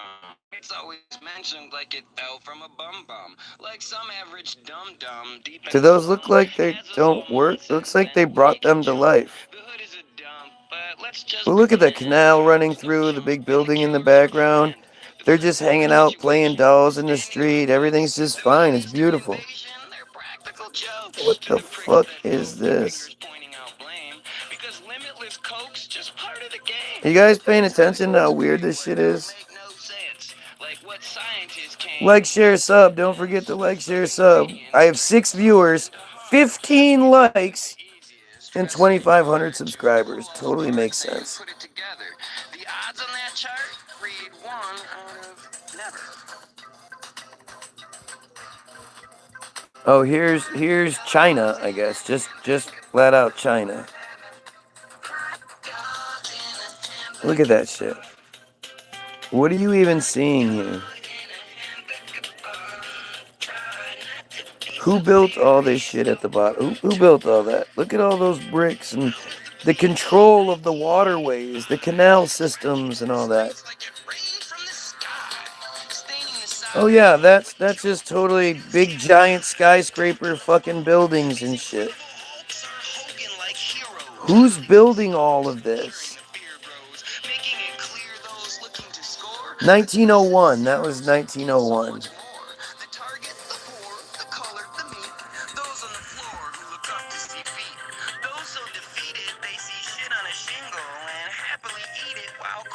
I mean, I don't even know what this one's supposed to depict, but look at the opulence being depicted. Have you ever lived in anything so lovely? Have you ever seen houses just like that? Like, what's going on? What's he shooting?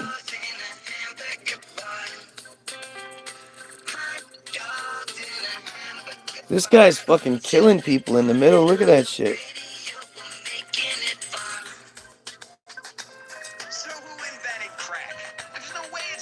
Here's the poultry trade. They made cards about the poultry trade. I mean, they just made cards about any old thing. Look at these giant chickens. Why were these chickens so huge?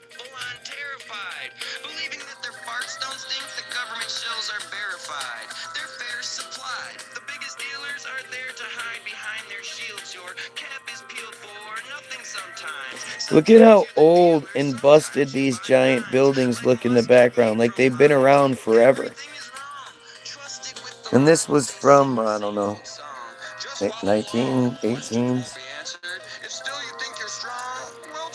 Oh my god. This is an early, I don't know when this is supposed to be, but look what's depicted in this card. This is one card. Look at that building right in the middle. Look at how huge that is. The fountain and shit. What is this? What's going on here? Is that chemtrails in the sky over this one? Oh no, it's just the moon and the clouds. But look at the light bulb. There's a light bulb on there. What's lighting the streets in this one? And just so you know, crack is a media term. Originally it was called rock. But The earth and its people. somebody say, hey, give me a crack of that rock, and started calling it crack. But I'm just a sheep, right? Like this one's like the earth and its people, and look what they're capable of. Look at the towers that they're capable of building. Each one is capable of building its own unique antenna system, but they're all basically the same.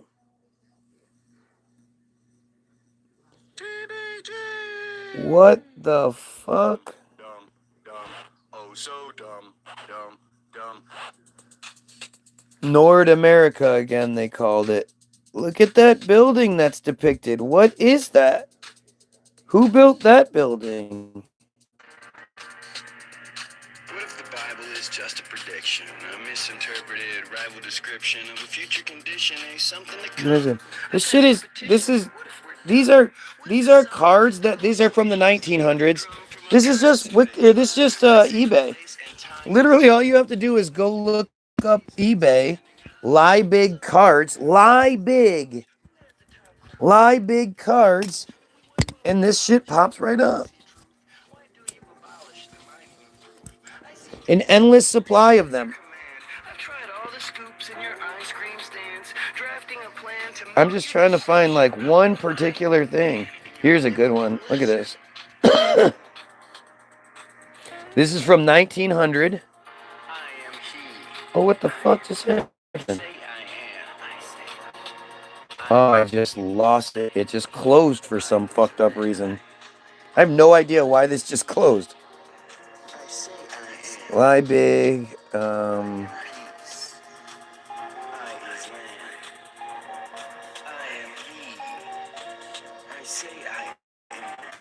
I looked up resorts. Let's see if it'll show it. Here you go. Seaside Resorts. This one is fucking awesome. I can't believe I remembered this. Look at what's depicted in these pictures. Look at that middle one. All these people just hanging out by the seaside. Like it's cold outside, but they also have this gigantic fucking building in the middle. Look at this shit. These are resorts. Look at the building way in the background in the middle of the water. What the fuck is that? Somebody drew this in here on purpose for you to see it. Lady in the red dress. Lady in the red dress. Lady in the red dress. Oh, right in the middle for your eye to go right to. Lady in the red dress is the Cabbage Patch shit, man. What the fuck is this? What is at the top here? It's like a floating island. This is the top resort towns of the time. What are we looking at? Lady in the red dress. Lady in the red dress, right in the middle, right in the front. Look at this shit. Who built all of this? I still say this one in the middle. Look at this shit. Look at the one in the middle. Yeah, that's the lady in the red dress. Yeah, that's the... No, look at the building. Yeah, I see it. It's beautiful. But the lady in the red dress is in all of these pictures. Have you guys noticed that every single one of these I'm showing you, the lady in the red dress is in them?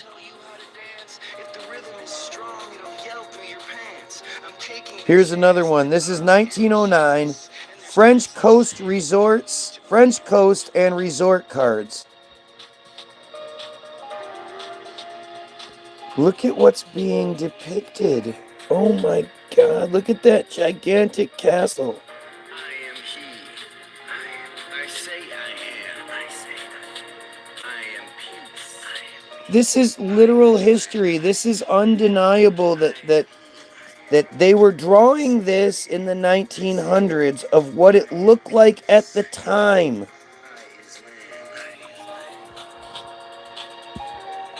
I stumbled onto something here. I didn't mean to, but I did.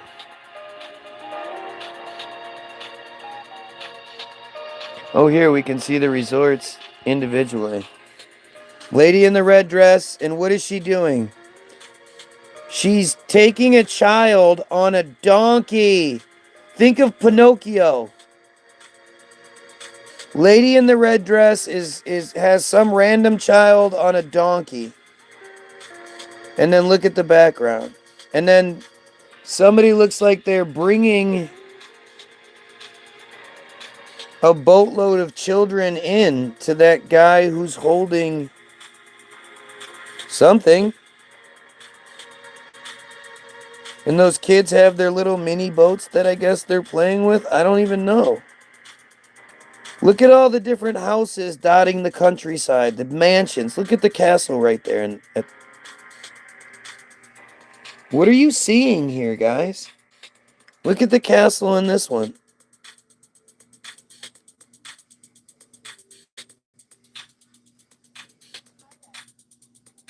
Look at the castle at the top of the fucking hill up there. Look at all of that. Who's building all of this? Do you guys... Are you not convinced yet? What the fuck is this? The Ville de... These are French, so maybe you can help. What's this say?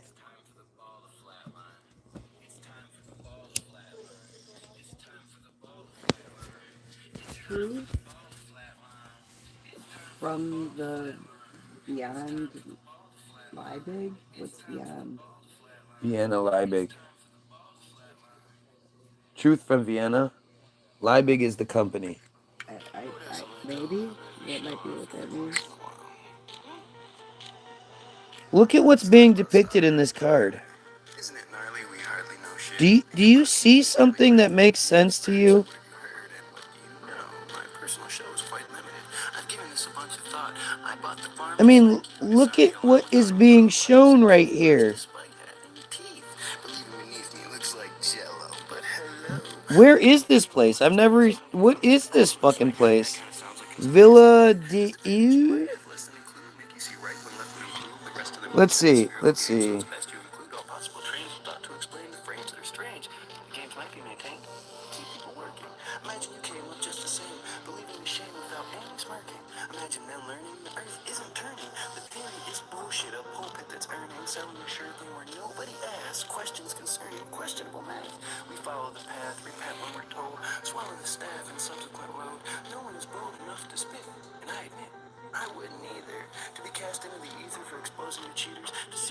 It doesn't show up. Villesd''EAUX. Nothing shows up. Oh, no, look. Vichy. At this period, that station would take the title of Rennes Ville de Eu, Queen of the Spa Towns.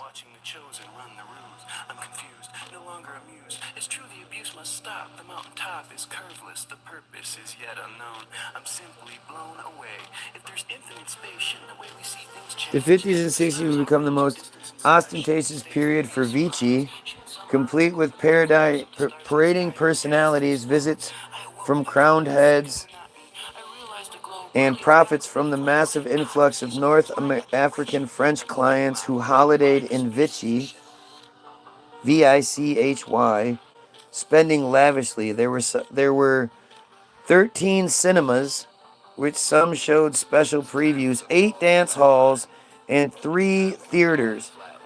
It was at this period that the station would take the title of Queen of the Spa Towns. This was in the 1950s and 60s. From June to September, so many French Algerian tourists were arriving that it almost seemed like there was an airlift set up between Vichy Carmali and the airports of Algeria.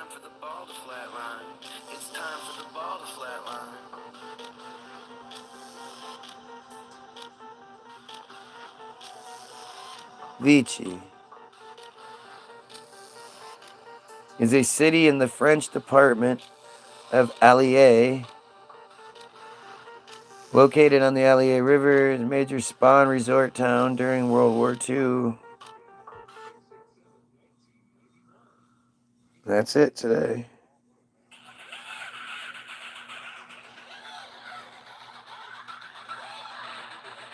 And this is what it used to look like in the 1800s.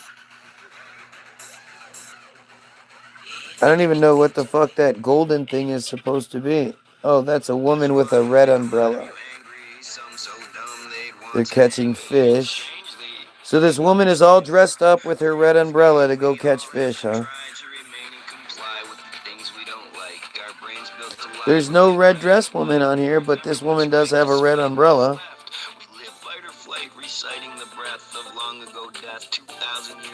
Look at this shit. Wow. Look at everybody walking around like it's cold outside. Look at the building. This is what you thought. Oh, this. It's not Villa de. Okay, so that's Brighton. Look at the background. Look at that pier leading out to like whatever the fuck that is. I don't know. Oh, this card's more faded. So that's the woman in the red dress. It's just faded. So this is Heliog. Oh, this is Heliogoland. Oh, I gotta figure this out.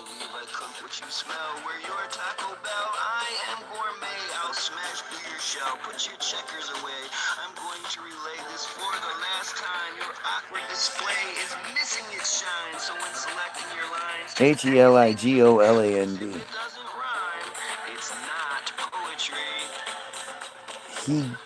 Heligio Island? Heligioland? Heligioland. I mean, it's got a ton of different things going on here. It's a small archipelago in the North Sea, administratively part of the German state of Schleswig-Holstein. The islands are located in the Heligio Island Bight, Bight, part of the German Bight, in the southern corner of the North Sea, and the only German islands not in the vicinity of the mainland. They lie approximately 69 kilometers, 37.5 nautical miles by sea from Cuxhaven at the mouth of the River Elbe.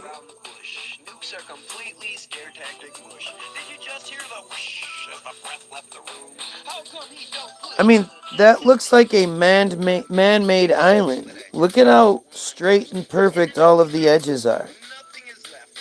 What the fuck is this place? Radiation is death, and no four-leaf clover can stop the exposure from killing forever. It doesn't grow slower. It's a map of it. The land, the weather, the air plants in life won't ever get better. We're promised. Apparently, she liked it. Oh, and of course it has the British fucking flag bullshit.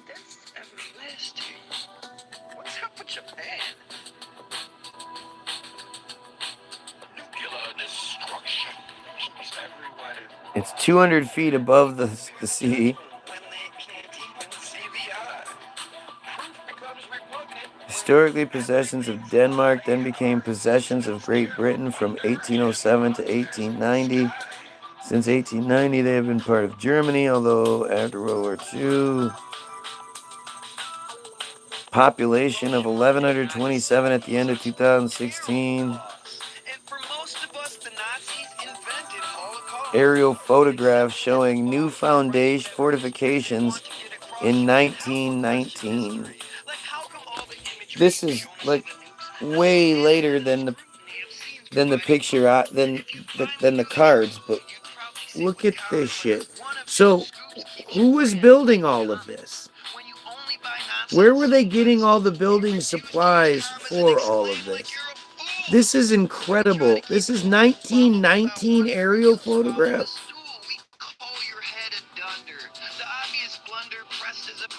We could barely fly. And yet, somebody has a camera that is capable of taking this picture from a moving, flying thing?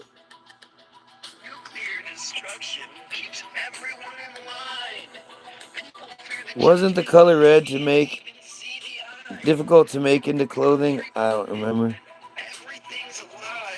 This is the Heliago about 1929 to 1930. So, I don't know what the fuck that's supposed to mean. But then here you have 1890. That's what it looked like. What the fuck are you talking about? Does anybody just accept this and think this makes sense to them? Look at that shit. Look at what they're depicting here. Who built all this shit? With what? What did they build all this shit with? And that ramp, those two ramps, those are depicted in the other picture too. So they're obviously like famous. Look at those giant houses. These guys weren't worried about any sort of weather, huh? What the fuck is that?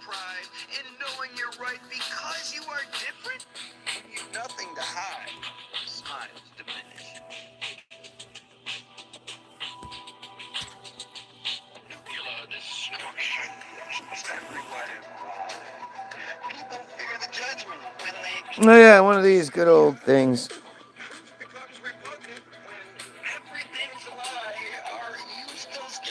Well, here's another one of these random pictures because somehow we had some amazing technology to build reefs, and look at that. Look at what are you talking about? Here we go.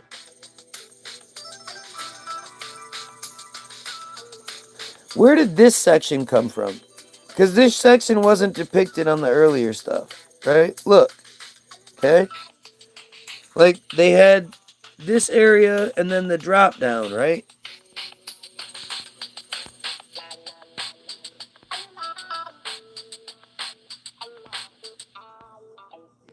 Yeah.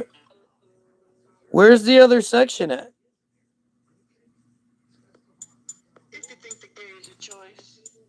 So, between 1890 and some other time, they put that land in there?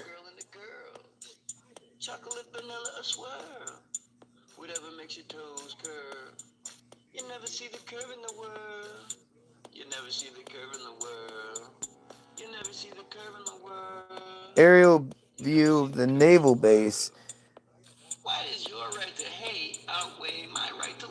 Okay, so just look at these two pictures. Those two pictures don't even match up. Do you see something different there? The island in the background is the same shape, but these two pictures are completely different. What the fuck is going on? Like, I'm done. I'm exhausted. I can't believe I was live this long. I had no intention of being live this long. I feel like a jackass for being live this long. I'm going to pay for being live this long.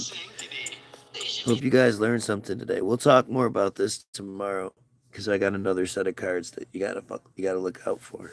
I'll show you tomorrow. Have yourself a wonderful day. Pedophiles, kill yourself. Go check out all the links in the description.